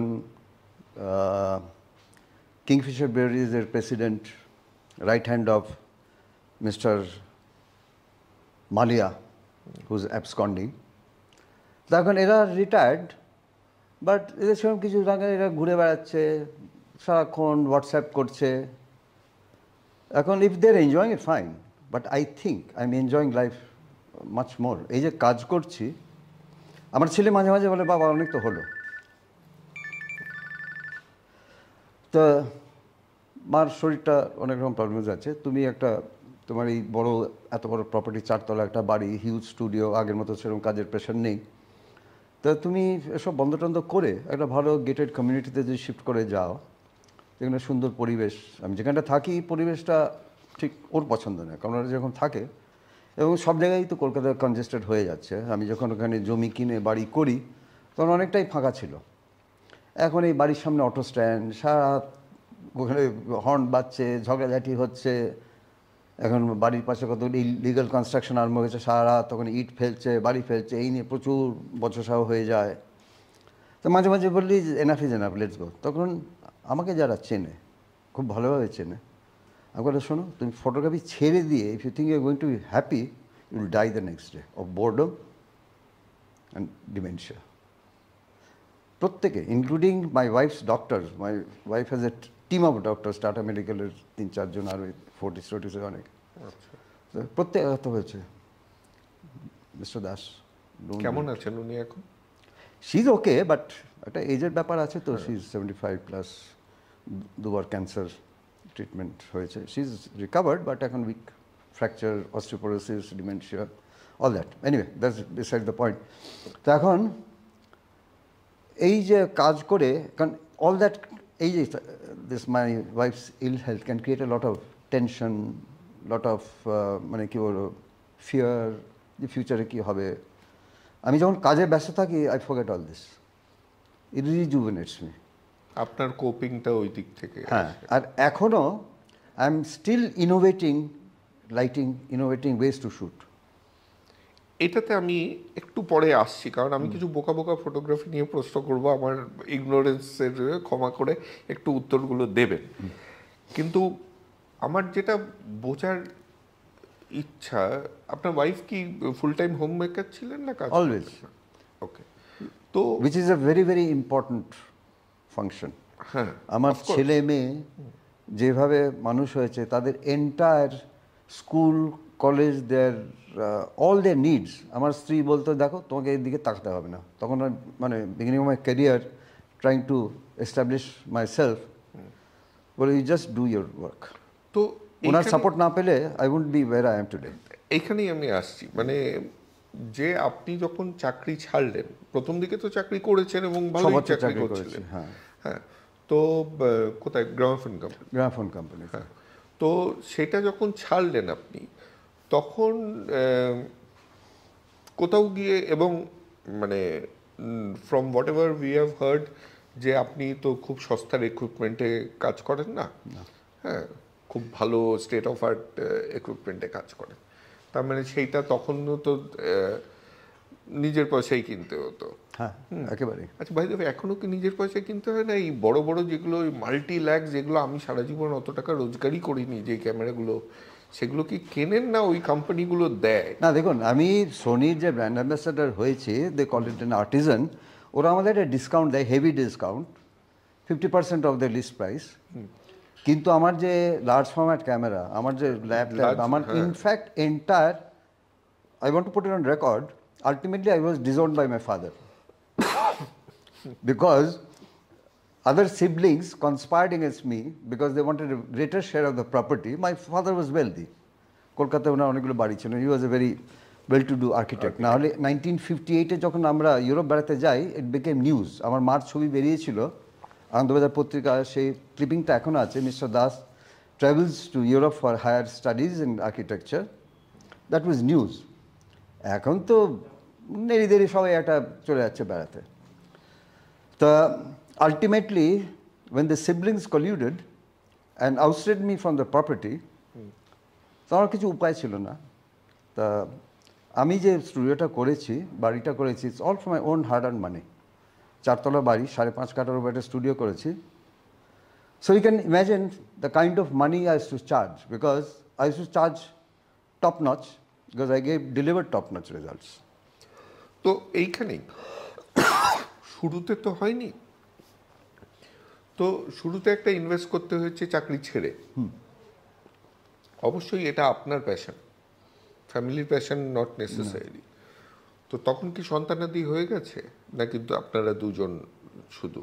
না, আমি যখন কিছু কমার্শিয়াল কাজ শুরু করলাম, ইনফ্যাক্ট আমি তখন প্রিন্স আনোয়ার রোডে একটা ফ্ল্যাটে থাকতাম, because I was asked to leave the family premises. কিছুদিন সমিত ভঞ্জর। এটা কি চাকরি ছাড়ার জন্য কি? You are asked to leave? না, because people are unhappy with my spouse. আচ্ছা, সো ফর ভেরিয়াস মানে বাবা চাকরি ছেড়ে দিয়েছে, ছেলে তার জন্য ত্যায্য পুত্র করেছে? না না না, আচ্ছা, এটা ওটা another personal, story। ওটা হ্যাঁ, হ্যাঁ। যাই হোক, তখন ওখানে আমি তখন গ্রামোফোন কোম্পানিতে চাকরি করছি, এবং বাড়ি ভাড়া দিয়ে যে টাকাটা হচ্ছিল, হাতে আসছিল, তাতে দেখলাম stuff to make two ends meet. তখন ডক্টর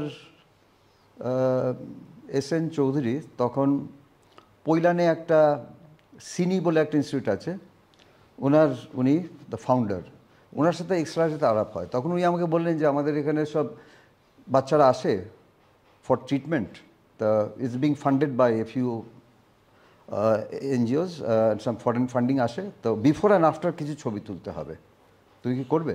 মানে করতে রাজি আছি। তো আমরা মাসে 100 টাকা দেবো। এটা কোন বছরের কথা? এটা বলছি আপনার অ্যারাউন্ড 76।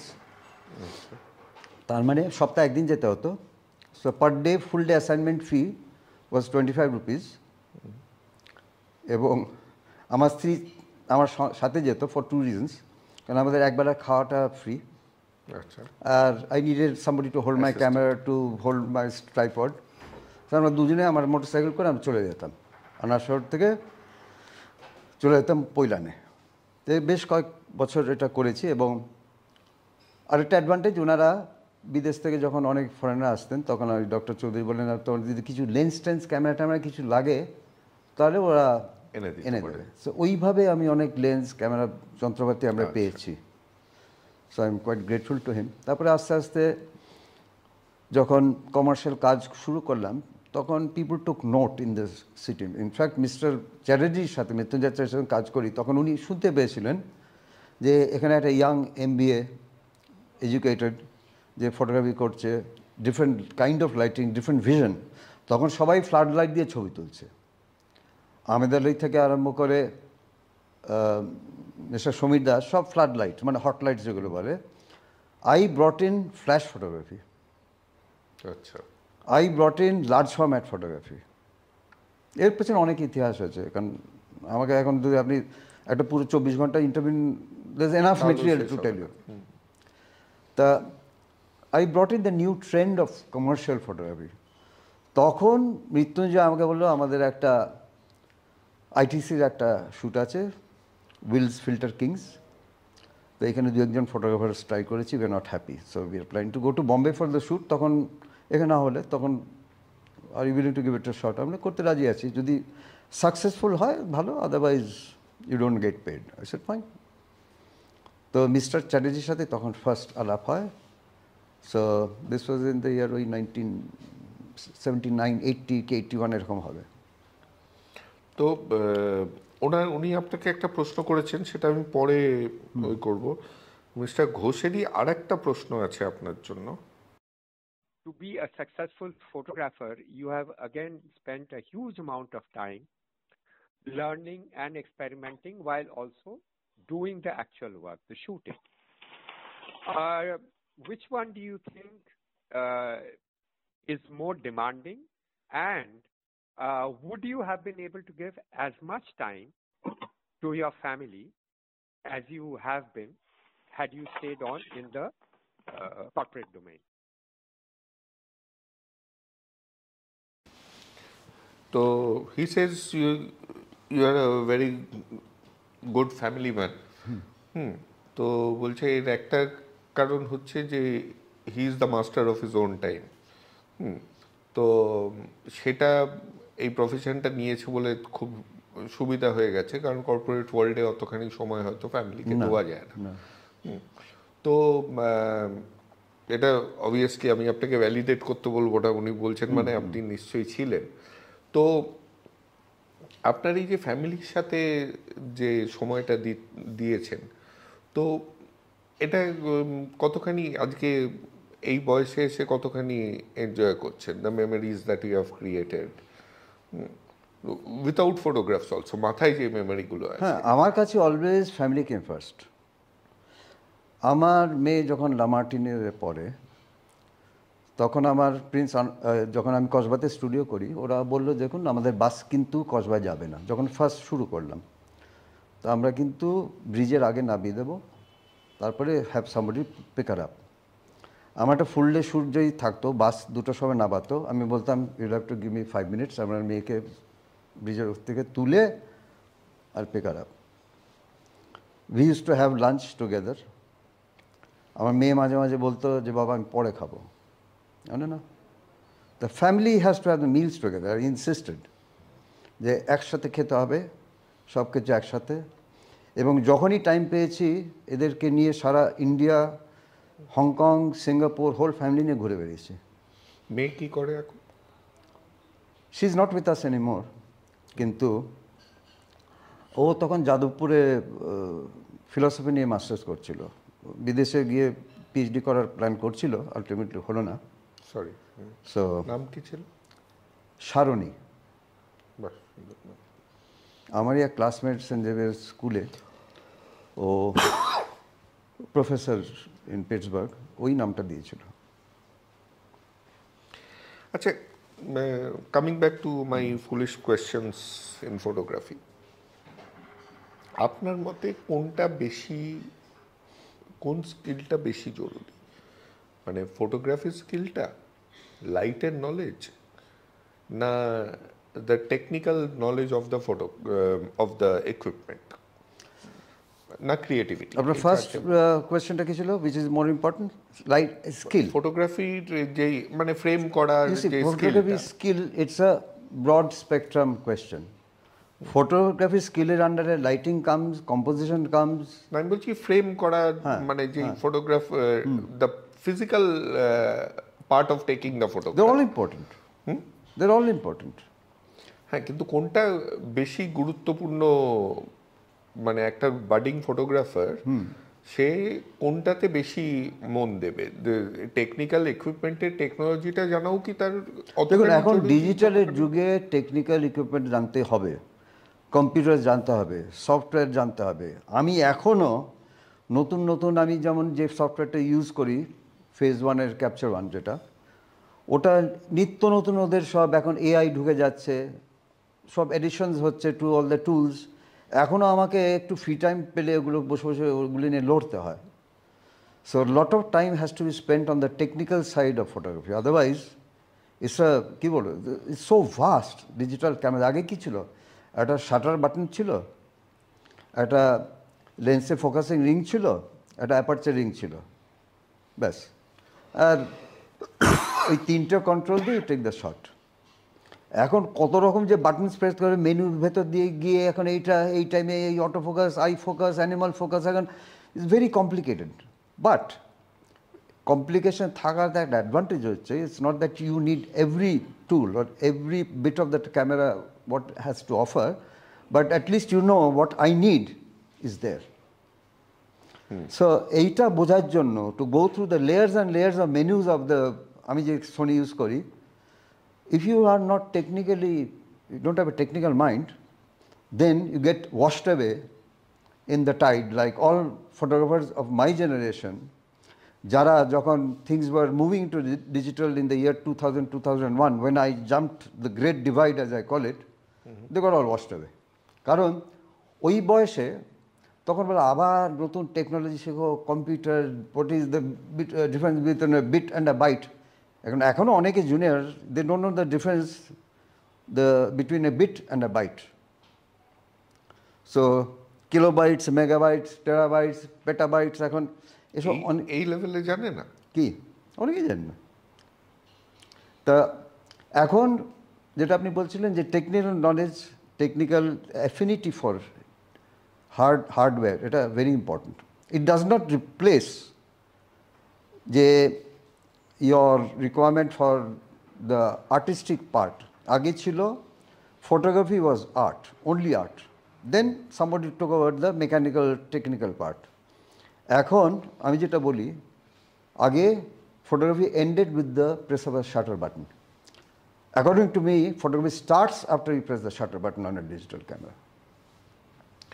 আচ্ছা, তাহলে আমি বলি এখনকার যেই একটা প্রবণতা যেটা ডিজিটালে আসতে গেলে, আবার I am talking of the run of the mill, ওই আমি জানি না আপনি কীরকমভাবে করেন, যে এখন গ্রিন স্ক্রিনে বেশি শ্যুট হচ্ছে, কারণ ব্যাকগ্রাউন্ডটা ক্রিয়েট করে নেবো পরে। তো এই আর্ট পার্টটা কতখানি সাফার করছে এই যে ফটোগ্রাফি অ্যাজ অ্যান আর্ট, কারণ গ্রিন স্ক্রিনে যখন শ্যুট হচ্ছে তাহলে photographer is also limited to a lot of things. I don't quite agree. Light শ্যাডোর পুরো এফেক্টটা কি আনতে পারছে সে পরে যখন আমি কেটে দিচ্ছি তার পিছনটা? না, I don't fully agree with that. কেন বলছি, we are into commercial photography. আমি যে একটা গ্রিন স্ক্রিনে ছবি তুলছি আমরা শখের জন্য করছি না, কিন্তু it's for a commercial and.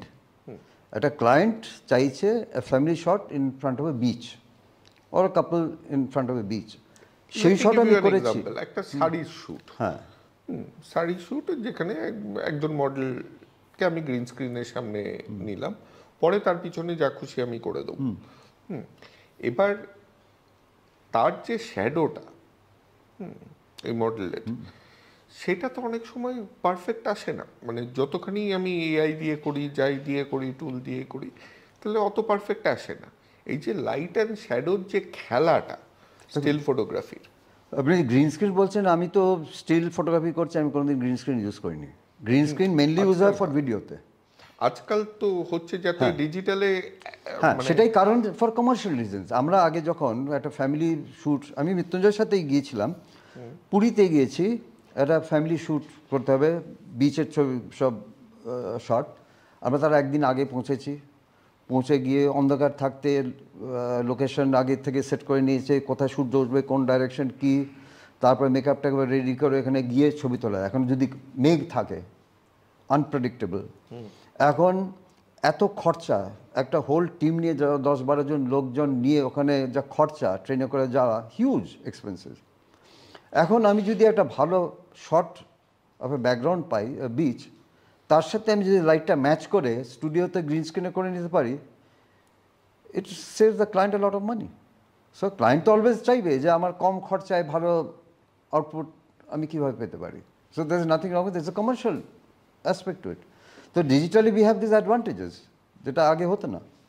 আগে আমরা যখন ফিল্মে কাজ করতাম তখন ব্রন কালারের একটা সিস্টেম ছিল যেখানে ফ্রন্ট প্রজেকশন করা হতো। স্পেশাল 3M কোম্পানির একটা স্ক্রিন পেছনে টানিয়ে তার ফ্লোর টাইলস দিয়ে we use to project the background, যেখানে একটা semi reflecting mirror in front of the lines at the same optical axis, স্ক্রিনটা ব্যাকগ্রাউন্ডটা প্রজেক্ট করা হতো over the subject onto the screen, so there is no shadow of the background. তো সেটাও আমি একবার ভেবেছিলাম আনবো, হিউজ খরচা, আমরা ঠিক আছে আইল ডু ইট, আলটিমেটলি করা হলো না। তা সেখানেও আমরা we are trying to see how we can bring in the exterior inside the studio, and সেটা অনেক সহজে যদি করা যায়, why not, because we all want to save money. So when we talk of money and outdoor shoot, আমরা mister Mrityunjay Chatterjee যখন ওই করছিলাম তখন উনি একটা এক্সাম্পল নিয়েছিলেন যে একটা শ্যুটে যেখানে মানে যিনি মডেল হবেন সেলিব্রিটি অ্যাক্ট্রেস অনেক লেটে পৌঁছালেন, যার জন্য লাইট বিগড়ে গেল এবং he just called it off. তো এইরকম এক্সপিরিয়েন্স আপনার হয়েছে যে যারা সেলিব্রিটিস তারা এমন সময় এলো যে বিশেষ করে আউটডোরে, স্টুডিওতে তো আপনি লাইট বানিয়ে নিতে পারেন, আউটডোরে দেখছেন লাইটটা খারাপ হয়ে গেছে, ও বলছে যেমন করে সেটা তোমার প্রবলেম, আমি তো এই সময় পৌঁছেছি, আমি তারপর এসেও আবার তারা দিচ্ছে যে চলে যাবো তাড়াতাড়ি করো। তো এই জিনিসটাকে আপনাকে ম্যানেজ করতে হয়েছে? একবার হয়েছিল, একজন সেলিব্রেটেড, নাম মেনশন করব না, নেত্রী, আচ্ছা, তখন উনি প্রচুর এখানে অ্যাড করছেন, সিরিয়াল করছেন, তখন উনি বম্বেতে রেগুলার যেতেন, বোধহয় রামায়ণ মহাভারতের একটা কিছু, তো জিডব্লিউটি তখন একটা হেয়ার অয়েলের ক্যাম্পেইন করবেন। নামটা বলেই দিতে পারেন, এবার সবাই বুঝে যাবে। যাই হোক, না করাটাই ভালো। তা আমাকে বলা হলো যে তখন এজেন্সি জিডব্লিউটি বড় এজেন্সি, আর প্রোডাক্ট ম্যানেজার, ব্র্যান্ড ম্যানেজার, এখানে আমরা প্রায় 20-25 জন ওয়েট করছি, উনি আসবেন, ল্যান্ড করবেন বম্বে থেকে, এয়ারপোর্ট থেকে সোজা এসে স্টুডিওতে ঢুকবেন, ঢুকে শর্ট দিয়ে বেরিয়ে যাবেন। উনি এলে অলমোস্ট 2 hours লেট।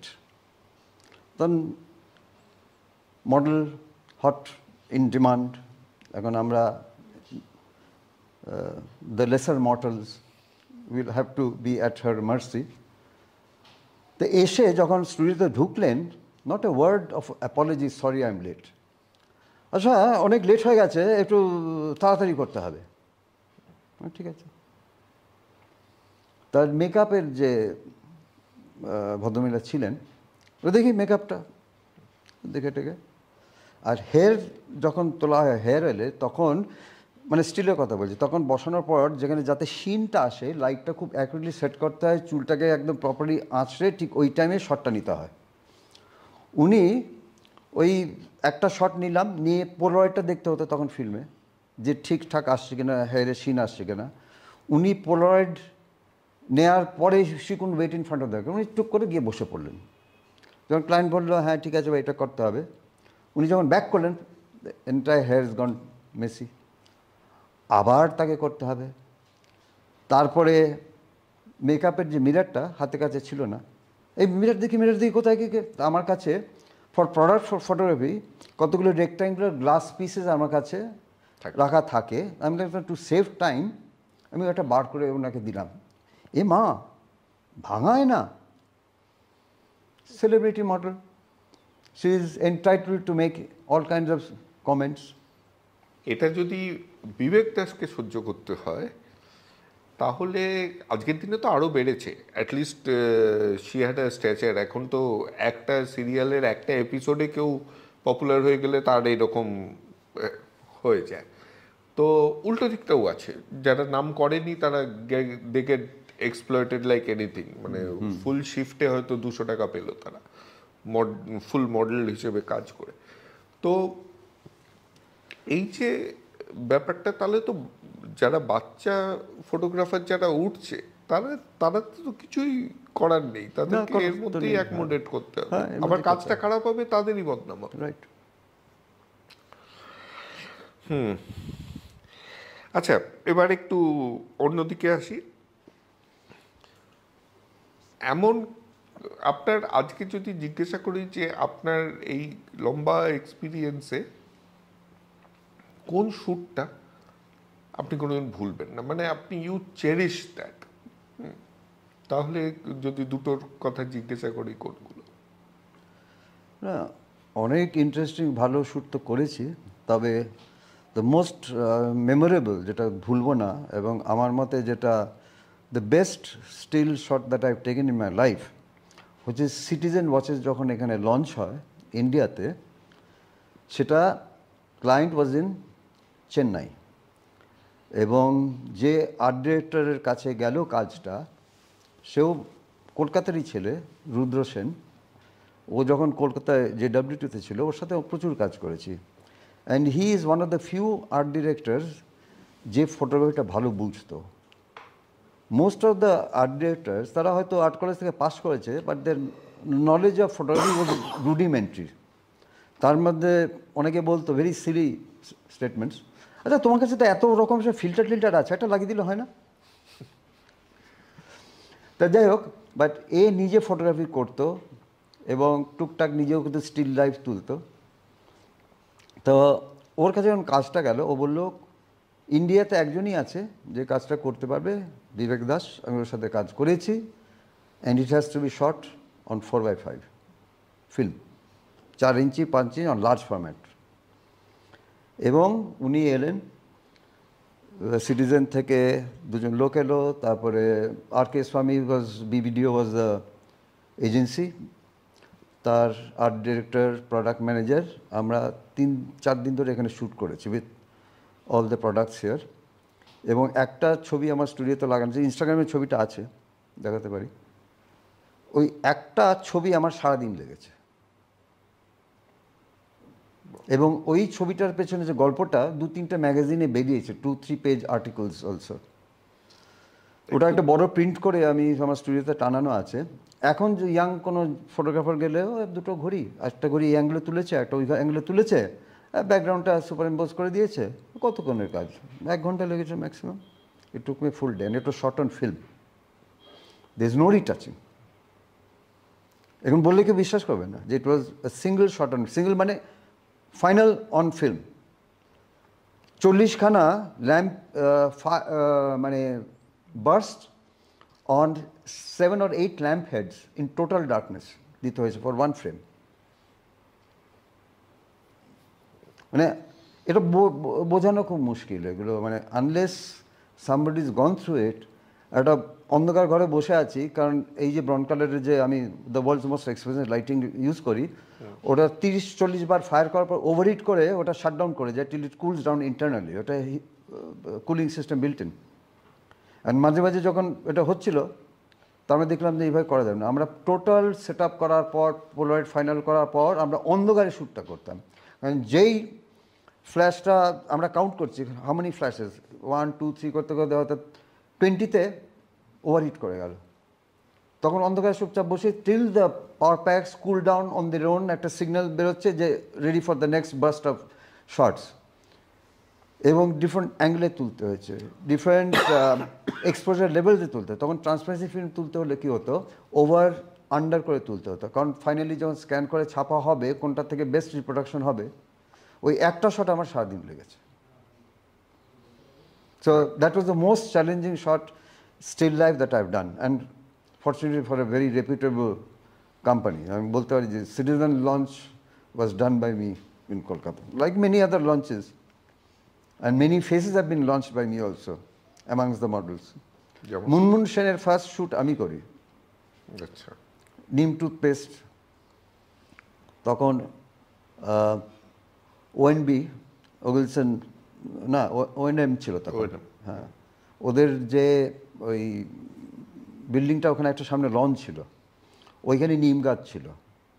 তো ওই নিম গাছের ডালার ভেতরে একটা ফেস, ওখানে একটু রিফ্লেক্টর টিফ্লেক্টর দিয়ে কিছু বেসিক লাইটিং করে তোলা আছে। That was Moonmoon's first model shoot. আচ্ছা। Bipasha's first shoot was also with me, Koena first shoot was with me. মুনমুনের 2 মেয়ের শ্যুটও আমি ফার্স্ট হতে হবে না। সো এরকম লট অফ মডেলস। আর ছেলে কি ছেলে মডেল? তখন বেশিরভাগই বিজ্ঞাপন মেয়েদের দিয়ে হতো। হ্যাঁ, ছেলেরা থাকতো অ্যাজ অ্যান ডেকোরেশন, যে জুয়েলারি শ্যুট, অ্যানিভার্সারিতে একটা গিফট দেওয়া হবে, মেয়ে গয়না অ্যাডমায়ার করছে, ছেলে সাইডে আছে যে তোমার জন্য এটা কিনেছি, ডু ইউ লাইক ইট। আচ্ছা, আমার শেষের দিকেই আসছি।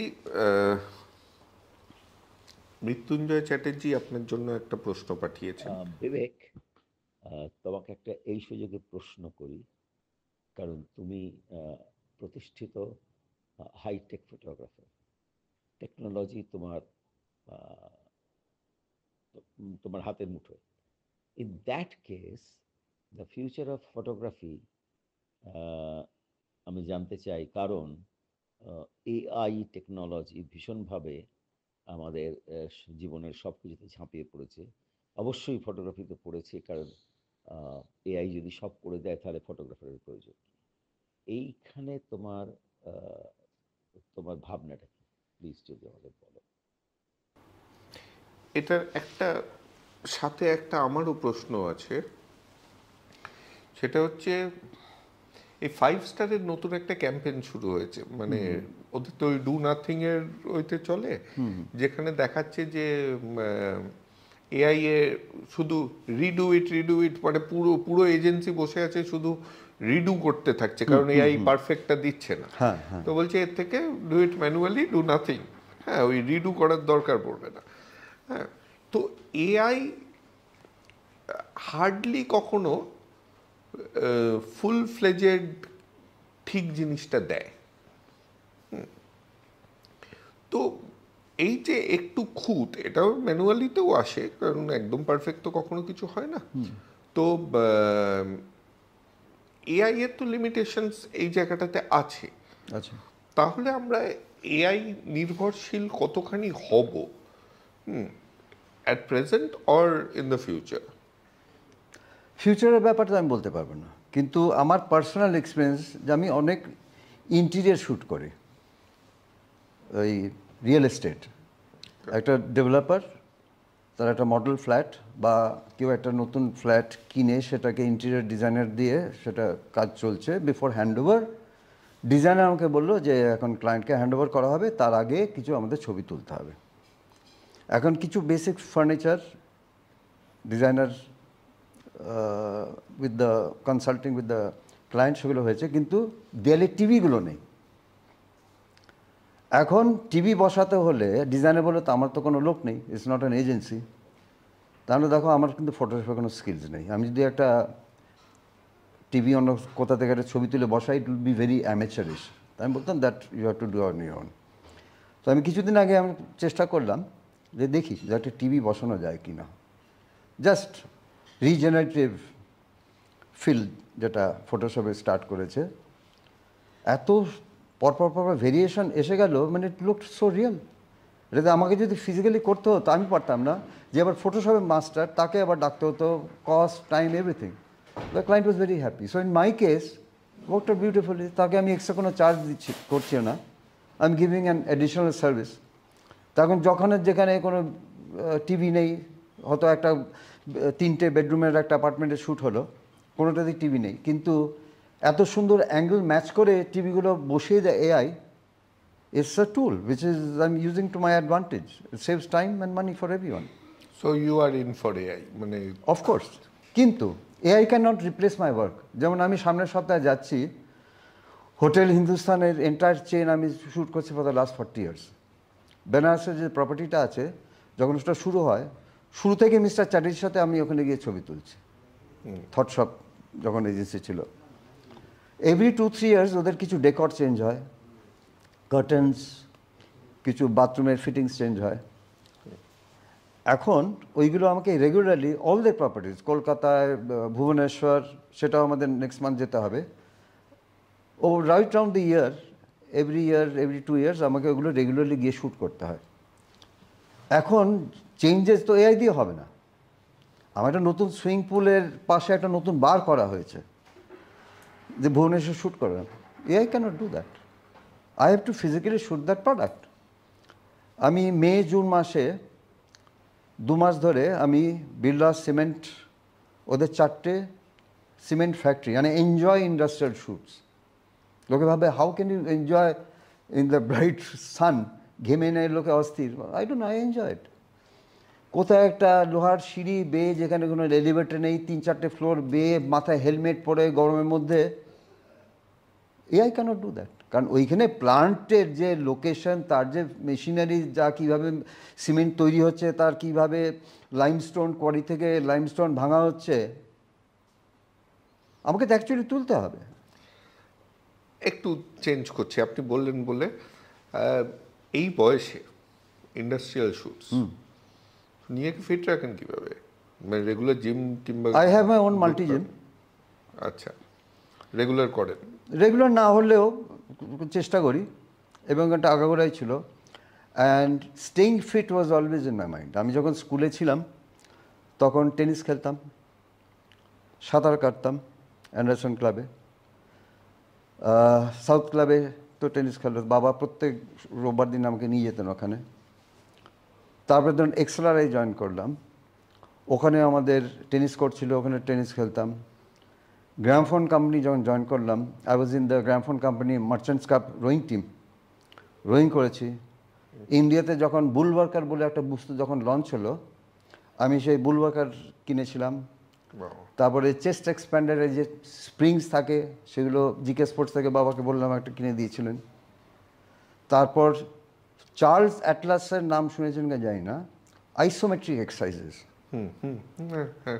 তখন কি জানি না কোথার থেকে এটা পুরোনো বোধহয় ফিস, I don't know the source. আর চার্লস অ্যাটলাসের একটা আইসোমেট্রিক এক্সারসাইজ একটা চটি বই মতো পেয়েছিলাম, যে how you can grow muscle without any instrument, using your own body as resistance power আর কি।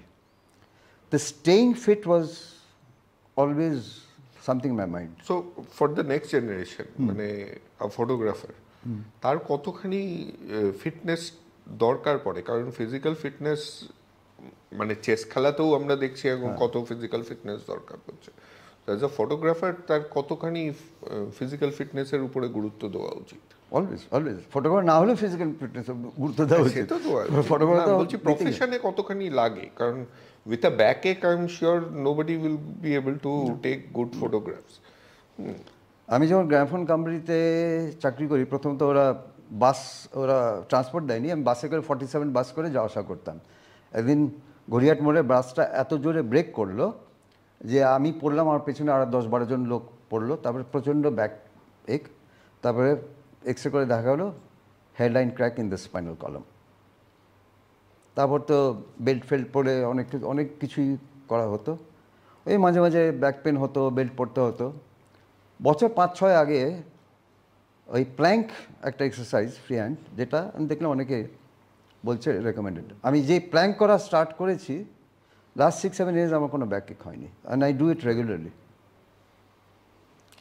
I can hold on to a plank for not much, আমার থেকে অনেকে 4-5 minute I can hold on to a plank comfortable. সেটা তো অনেক অনেক। So physical fitness was always in my mind, because a healthy mind in a healthy body. Physically unfit, হ্যাঁ, মেন সানা ইন কর্পোরেশন। আমি ভোর 5টায় উঠি, এখন নয়, right from my school days. My father was an ex army man. 10টার পরে বলতো লাইটস আউট, সকালে উঠবে, 5টায় পড়াশুনো করবে। সেন্ট জেভিয়ার স্কুলে তাই করেছি, এক্সরাতে তাই করেছি। এখনও শীত গ্রীষ্ম 12 মাস I always get up 5 o'clock। 5টা পরে আমার ঘুমই হয় না। লোকে যে রোববারে লেট ঘুমোয়, কি মজা। এইটা না কেটে আমাকে আলাদা করে দেবে। আমার বাড়িতে আমি রেগুলার পাঠাবো একজনকে রোজ, হ্যাঁ, এই কথাটা তো ওই তোমাদের ক্রুতেই আছে, তাকে বারবার করে পাঠাতে হবে। সো এখনও তাই, এখন অটোমেটিকলি 5টায় উঠে যাই। উঠে বাড়ির, এখন যেহেতু আমার স্ত্রী অতটা ফিট নয়, রান্নাঘরের কাজ অনেক থাকে, সেগুলো করে আমি নিচে আসি। আমার সকালে উঠে রান্না করেন? আমার নিজের খাবার আমি নিজে রান্না করি। আর কি করেন?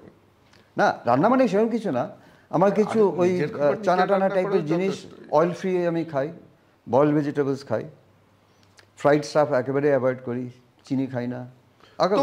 আন্ডারলাইন যেটা আমি দেখছি, and correct me if I'm wrong, it's all about discipline. All discipline. মানে পড়াশোনা হোক, খেলাধুলো হোক, মিউজিক্যাল ইনস্ট্রুমেন্ট বাজাতে এক সময় পিয়ানো শিখতাম, টাইম হয়নি। ক্যালকাটা স্কুল অফ মিউজিকের ট্রিনিটি কলেজে মিউজিকে একটা পরীক্ষাও দিয়েছিলাম। তারপরে এক্সেলারিতে যাওয়ার পর ওটাই বাকি ছিল, ওটাও আছে। তাহলে I was trend with classical music. আমি নোটেশন দেখে আমি পিয়ানো বাজাতাম। এখন একটা বাড়িতে একটা পিয়ানো আছে, ব্রেগানজা অ্যান্ড কোম্পানি, দ্য অরিজিনাল ব্রেগানজা। উনি আমার ওনার বাড়ি বাবা ডিজাইন করেছিলেন। তা উনি বাবাকে একটা পিয়ানো প্রেজেন্ট করেছেন ফর মি। সেই পিয়ানোটা এখনও আমার কাছে আছে। তারপর ছেলেও সেই পিয়ানোটা বাজাতো, এখন তো ইউএসএ সেটেল করে গেছে। আচ্ছা, তো আমার শেষ দুটো প্রশ্ন আর একটা অ্যাডভাইস।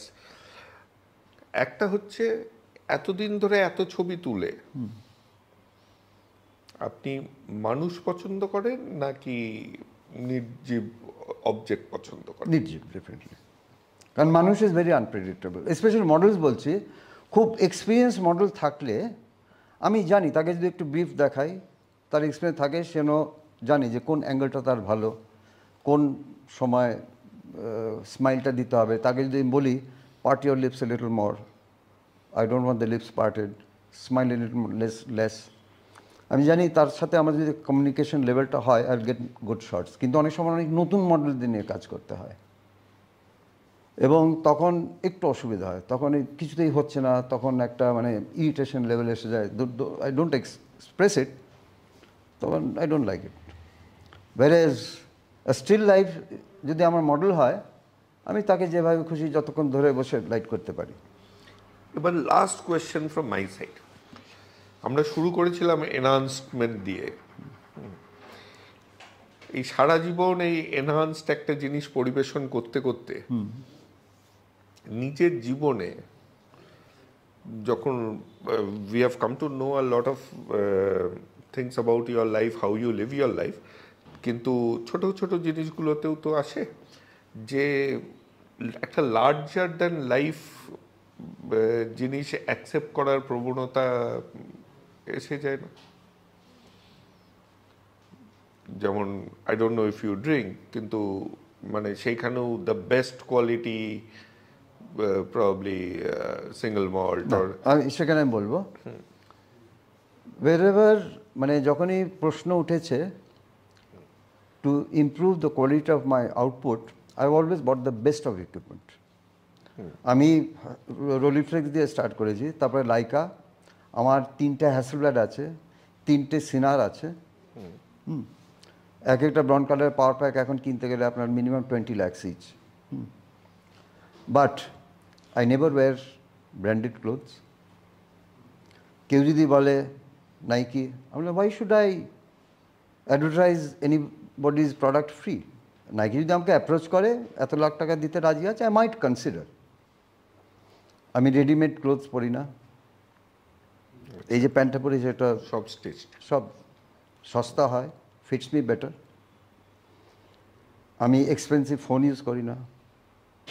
আমার ছেলে জোর করে একটা স্যামসাং S23 কিনে দিয়ে গেছে, আমার ফোন 15,000 লিমিট। ফোনের ফাংশন কি? কথা বলা। একটা 1 লাখ টাকার আইফোন ইউজ করি না। একসময় ম্যাক ইউজ করতাম, এখন দেখছি it's more of status reasons. পুরো ম্যাক বন্ধ করে I build my own computers. আমি 2টো ডেস্কটপ মেশিন আমি নিজে তৈরি করেছি, যা মেইন এডিটিং করি পুরোটা আমি ডিজাইন করে আমি তৈরি করেছি, having a physics background and having acquired a lot of electronics knowledge. Intel base চিপসে একটা AMD দিয়ে করেছি, একটা ইন্টেল দিয়ে করেছি। আচ্ছা, এন্টায়ার ডিজাইন মানে কোনটার সাথে কি ম্যাচ করে, কম্পোনেন্ট কত, র্যাম কি, ডিপেন্ডিং অন দ্য রিকোয়ারমেন্ট। কারণ এডিটিংয়ে একরকম রিকোয়ারমেন্ট, যখন ফ্লোরে শ্যুট করি তার রিকোয়ারমেন্ট আলাদা, সেই কম্পিউটার আবার অন্যভাবে ডিজাইন করেছি। আমার ইকুইপমেন্ট সব আমি নিজে রিপেয়ার করি। যখন ফিল্ম প্রসেসিং যখন করতাম, এখানে কোনো সার্ভিসিংয়ের কোনো সেট আপ ছিল না। আমি ডাস্ট, যেটা জার্মান কোম্পানি, ওদের ম্যানুয়াল এনে ওদের সব স্পেয়ার পার্টস এনে I to keep stocks. Process করতে করতে বন্ধ হয়ে গেছে মেশিন। একটা সিক্রেট বলুন তো, আমাদের 24টা ঘন্টা আছে দিনে, আপনি কি বেশি পান? আপনার দিন কি 24 ঘন্টার একটু বেশি? না, হয় কি, if you have passion about something, if you enjoy something, you always find time for it. লোকে যখন বলে অ্যাকর্ডিং ঘুমন ক ঘন্টা? হ্যাঁ, ঘুমন ক ঘন্টা? আমি একসময় 4 ঘন্টা ঘুমোতাম। কেন বলছি, যখন এখানে ফিল্ম প্রসেসিং এত বাজে হচ্ছিল, আমি খেটে খুঁটে মিস্টার বরুণচন্দ্র সবাই চেনেন, ক্লারিনে ছিলেন, কন্টেম্পোরারি অফ মৃত্যুঞ্জয় চ্যাটার্জি, ওনার সাথে একটা শ্যুট করতে গিয়েছিলাম অয়েল ইন্ডিয়া পাইপলাইন্স আসামে, দুলিয়াজানে। হ্যাঁ, এবং তার অনেক হাই সিকিউরিটি এরিয়া। তা আমরা যেদিন ল্যান্ড করলাম সেদিন বৃষ্টি পড়ছে। তা আমাকে বরুণদা বললেন, শোন, ভেতরে কতগুলো শট আছে, লাইট ফাইট করে তুই ওগুলো তোল, বাইরের শটগুলো আমি নিই। আমার তখন নিকনের 2টো SLR ছিল ফিল্মে, 35 ফিল্মে। তো 3-4 দিনের ছবি টবি তুলে এসে আমরা বনের সেপারে ডেভেলপ করতে দিলাম। ডেভেলপ করার পর মিস্টার গান্ধী আমাকে ফোন করলেন, মিস্টার দাস, আপনার রেজাল্ট করে বেশ গণ্ডগোল হয়েছে, তাড়াতাড়ি আসুন। তো ওখানে যে ভদ্রলোক ছিলেন যে প্রসেস করতেন ট্রান্সপারেন্সি ফিল্ম, মিস্টার দাস, আপনার ক্যামেরাগুলো ঠিক ছিল তো? আমরা, কেন? একটা নিকন আমি জাস্ট 2 মাস আগে কিনেছি, আর এটা হার্ডলি ইয়ার ওল্ড। ওরা কতগুলো ছবি totally under exposed, over exposed হয়ে গেছে। দেখলাম, দেখে আমরা মুচকি হাসি বলে, আপনি ঠিক ছিলেন তো? মানে the amount of pent up rage, আমি ওকে মারতে উঠতে প্রায় হাত উঠে গেছিল। আমি বলে, no, this is it. That day I decided I have to do my own processing. I cannot be at the mercy of an illiterate person who goofs up his processing and my entire reputation at stake. 10টা ভালো কাজ করলে যা reputation হয়, একটা বাজে কাজ করলে পরে এভরিথিং ইজ ফিনিশড। অবশ্যই। So I took charge. তার জন্য কী করতো, সারাদিন আমি শ্যুট করতাম, 8টা 9টা অবধি হয়তো, তখন তো কাজের চাপ অনেক ছিল আমার, 2-3টে শিফটে, মানে একটা এজেন্সি বেরোচ্ছে, একটা এজেন্সি ঢুকছে, এরকম। তা হয়তো 8টা 9টা অবধি শ্যুট করলাম, করে ডিনার করে with the family, that also with the family, সবাই 4 জনে একসাথে বসে খেতে হবে। তারপরে আমি ডার্করুমে ঢুকে গেলাম। 10টা থেকে 2-3টা অবধি আমি ডার্করুমে প্রসেস করতাম, করে 2টো থেকে 6টা ঘুমোতাম, বা 1টা থেকে, ওই যে 4 ঘন্টা আমি ঘুমিয়েছি, running 2 film processors, 2 print processors single-handedly for 20 years. আজকে আমার যে বাড়িটা করেছে, the source of funds was not only from my assignments but also from the lab work. Kodak once told me, ওরা একটা অ্যাওয়ার্ড সেরিমনিতে কলকাতা সব ডিলারদের ডেকেছিল for car highest turnover, Kodak products. As an individual consumer, Kodak sold the highest amount of their products to me, তারপরে বাকি ডিলাররা। So a lot of money, maybe more than my assignments, came from all the darkroom work. 20 বছর টানা করেছি, 20 বছর 4 ঘন্টা ঘুমিয়েছি। তাতে কি হয়ে গেছে, এখন my body, my system is like that. আমি 4-5 ঘন্টার বেশি ঘুমোতে পারি না এখন, with advancing years, I am 75+। 6 ঘন্টার বেশি ঘুমোলেই আমার শরীর খারাপ লাগে। যদি শ্যুট না থাকে, আই রিড আপ আ লট। এখন তো অনলাইন রিডে, আগে বই পড়তাম, ইয়ে করতাম, আমার হিউজ লাইব্রেরি আছে বইয়ের, ঘাটাঘাটি। এখন অনলাইন অনেক কিছু জানা যায়, শেখা যায়। এখন নতুন নতুন সফটওয়্যার, তার আপডেটসগুলো নিয়ে লোড়তেই আমার প্রচুর টাইম কেটে যায়। So there so much to do, so much to do. তো লোকে যখন বলে যে আমার টাইম হলো না, আমি সবাইকে বলি, it's not a question of time, it's question of time management. So you have to do what is more important at any point of time. এখনও আমার লাইফে যদি 10টা জিনিস আমি করি, আমার always I move with to do list, আমার ফোনে থাকে, আমার কম্পিউটারে থাকে, কী করতে হবে। দেখেছি in terms of priority, I can average manage over 5 or 6। আমার তারপরের টু ডু লিস্টে আবার সেটা উপরে চলে যায়। So it's time management and discipline.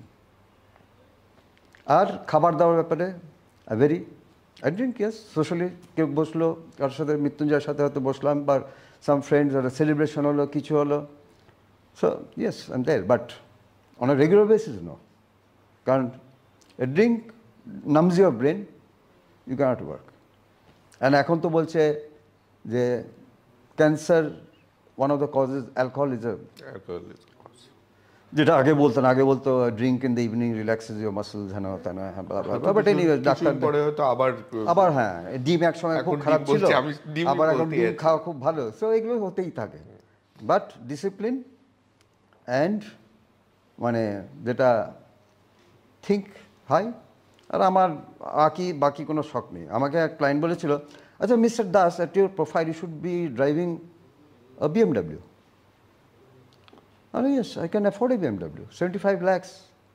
আমি একটা গেলেই আমি একটা কিনে নিয়ে আসতে পারি, ইনস্টলমেন্ট দিতে পারি, but will it make life better? আমি সপ্তাহে 3 দিন গড়িয়াহাট মার্কেটে যাই কসবা থেকে, তো আমার একটা BMW চড়ার তো কোনো দরকার নেই।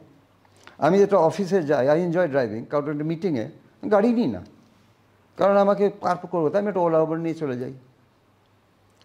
বাট 75 lakhs ইনভেস্ট করে যদি it gives me better results, 1% improve in my output, I am the first person to invest 75 lakhs. But I am the last person to spend good money. এখনো দেখি অনেকে সব দামি দামি গাড়ি, ইয়াং ফটোগ্রাফার্স। এখন তো একটু দেখানোটাও একটু মানে কিছু করার নেই, জগৎটা এরকম চলছে এখন। সনদ ঘোষ নাম শুনেছেন, ফটোগ্রাফার?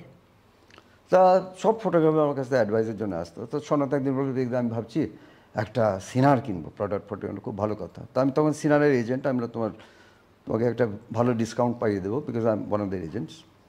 তো তুমি একটু পয়সা করে জোগাড় করো, আমাকে বলো ওয়েন ইউ রেডি, আমি তো খবর দিয়ে দেবো, you have to pick it up from Hong Kong, যেভাবে আমি করেছিলাম। তো একদিন ফোন নাম কী হলো সনৎ, তুমি সিনার কবে কিনে যাচ্ছ? মাথা চুলকুতে বলছে একটা গাড়ি কিনেছি, টাকাটা খরচা হয়ে গেছে। আমি যখন সিনার কিনি তখন আমার জাস্ট মোটরসাইকেল ছিল, এবং তার কিছুদিন পরে একটা সেকেন্ড হ্যান্ড একটা ফিয়াট কিনেছিলাম। ওই সামনের দরজা খুলতো যেটা? না ওটা না, তারপরেরটা। আচ্ছা ওটা 1100 ছিল, এটা ছিল 1100D যেটা। আচ্ছা। সো সেকেন্ড হ্যান্ড এক রেলওয়ে অফিসের কাছ থেকে। So photography go for the best, anything else just কাজ চালাবার মতো। যেটা দিয়ে শেষ করব ভাবছিলাম, সেটাতে অনেক কথা হয়ে গেল, বাট অ্যাগেন মানে if I ask you for the top 3 advices for the present generation and the next generation aspiring photographers, ওইগুলো কি হবে? টেকনোলজিটা বাদ দিচ্ছি। হ্যাঁ, টেকনোলজি বাদ দিয়ে না, টেকনোলজি এখন দরকার। টেকনোলজি ছাড়া কেউ যদি বলে আমি একটা কমার্শিয়াল ছবি তুলবো ফিল্মে, agency and clients will get lost. তুমি এক্সপোজ করবে, আমরা সঙ্গে সঙ্গে রেজাল্ট দেবো মনিটরে, লোকে বা তোমার ক্যামেরায়, ও সব ভুলে যাও, ও কবে 7 দিন পরে তোমার রেজাল্ট আসবে ফিল্মে, কোথায় process, we are not interested. So technology is there, is it here to stay. But other than that, একটা ছবি তুলতে হলে একটা কম্পোজিশনের ব্যাপার আছে। আমার মাঝখানে একটু বদনাম হয়ে গেল কিছুদিন আগে, যে বিবেকের কাছে গেলে পরে ও একটা লাইট বসিয়ে দিল, একটা তুলে দিল, ফাটা, ওর মধ্যে কোনো এফার্ট দেখি না। ও এখন একটু অনেক কাজকর্ম করে ফেলেছে, অনেক নাম করে ফেলেছে, সেটা তারা ভুল বুঝতো। কারণ এত বছর এক্সপিরিয়েন্সের পর I don't take a shot with the camera, I take the shot in my mind first. আমাকে যখন ক্লায়েন্ট বললো যে আমাদের এই প্রোডাক্টটা এইভাবে তুলে, এই প্রপস, আমি ক্যামেরা হাতেই নিই না। অনেকে এইভাবে করে তো আজকাল, অনেক দেখেছি, অনেক নাটক, আমি জীবনে ওটা করিনি। এখন অনেক স্টিল ফটোগ্রাফার এই করছে, নিচে নামছে, ওপরে উঠছে, শুয়ে পড়ছে। আমি সাবজেক্টটা দেবো, I start framing in my mind, I select কোন লাইটটা বসবে, কতটা হার্ড, কতটা সফট, কটা লাইট বসবে, কোথায় রিফ্লেক্টর বসবে, কি লেন্স লাগাবো, কি ফোকাল লেন্থ, ক্যামেরার পজিশন কী হবে, কোথায় কোন রিফ্লেক্টর বসবে, শোকে নিয়ে। এমনকি তুলতে তুলতে আমি যখন 4-5খানা ল্যাম্পের দিয়ে শট নিচ্ছি, ফার্স্ট এক্সপোজার যখন দেবো, it will be 90% close to the final exposure. লোকে অনেকে বলে হাউ ডু ডু ইট, বলে when you are shooting for close to 50 years you don't need a light meter. আমি এখন লাইট মিটার ইউজ করি না, এখন দরকারও হয় না। তো এইখানে you have to frame everything in the mind, এবং তার জন্য ডিজিটাল হোক, ফিল্ম হোক, so you need the understanding of physics, এটা দরকার, কেমিস্ট্রি আর দরকার নেই, অপটিক্স, পার্সপেক্টিভস, এই যে ফাউন্ডেশন। আজকালকার যে ইয়াং জেনারেশন, আমার অনেক স্টুডেন্টরা যারা আসে, তাদের শেখাই, বলে শোনো, তুমি ভাবো জাস্ট ক্যামেরা ফাট করে মেরে দিলাম, ভালো না, 10টা ছবি তুললাম, ওই ট্রায়াল এন্ড ভালো ছবি হবে না। তোমাকে বুঝতে হবে তোমার ক্যামেরার ভিউ পয়েন্ট কোথায় হবে, কেন হবে, তোমার লাইট, কোন লাইটটা কোথায় দিতে হবে, একটা হার্ড লাইট, কোন ফেসে কোন লাইটটা, যদি মডেল শটে কার ফেসে একটা মেল মডেল একটা একরকম লাইটিং হবে, একটা কসমেটিক প্রোডাক্টসের জন্য যদি মডেল একজন ক্যামেরার সামনে, তার একরকম লাইট হবে। মডেলের যদি খুব মুভমেন্ট থাকে বেশি, তখন আরেক রকম একটা জেনারেল লাইটিং করতে হবে। নাহলে আমি যদি খুব কাট লাইট করি, সে তো মুখটা একদিকে ঘুরিয়ে দিল, তখন আমি সব লাইটগুলো তো আবার ওদিকে সরিয়ে নিতে পারবো না। তখন দেখতে হবে যে কী কী টাইপের শর্টস আমার দরকার। জুয়েলারি শর্টে যেরকম হয়, একটা মডেলকে একটা জুয়েলারি পরিয়ে স্পেসিফিক কতগুলো পোজ আছে, আঁচল কোন সাইডে থাকবে, towards the lens, away from the lens, হাতের পজিশন কী হবে, সেখানে কী হয়, মডেল ফটোগ্রাফার জুয়েলারি একটা কতগুলো লিমিটসের মধ্যে কাজ করতে হয়।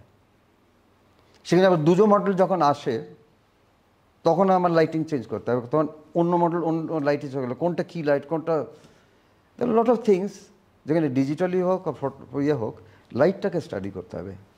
Because photography is nothing but painting with light. So conceptualizing, your geometry, your physics, and get your foundation strong. কোন অ্যাপারচার, কেন, তার ডেপথ অফ ফিল্ড। আর লার্জ ফরম্যাট আমরা যে ইউজ করেছি বিয়ারে, আমার পরে আর জেনারেশন কোনো লার্জ ফরম্যাট হবে না। যে ভিউ ক্যামেরা, আমি একটা নেকলেসের শট নেব লো অ্যাঙ্গেল, আমার ফ্রন্ট থেকে এন্ড অবধি ইন ফোকাস থাকবে, যেটা লার্জ ফরম্যাট ছাড়া সম্ভব নয়।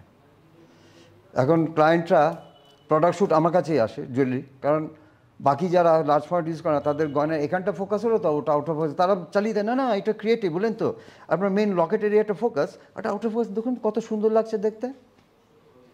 সাম clients will not buy that, বলবে না আমার জুয়েলারির পেছনটাও অতটা শার্প দরকার।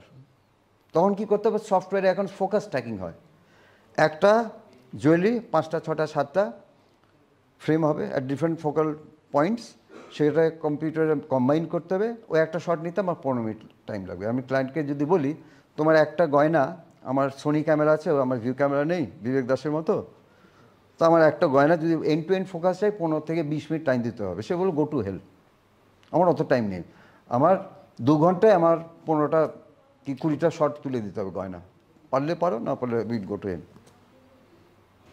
সেখানে একটা হার্ডওয়্যার লিমিটেশন থাকে। সো কলকাতার যত প্রোডাক্ট ফটোগ্রাফি জুয়েলারি হোক যাই হোক, 90% of the staff I do, যেখানে আমার স্কিলস অ্যান্ড ইকুইপমেন্ট ছাড়া হবে না।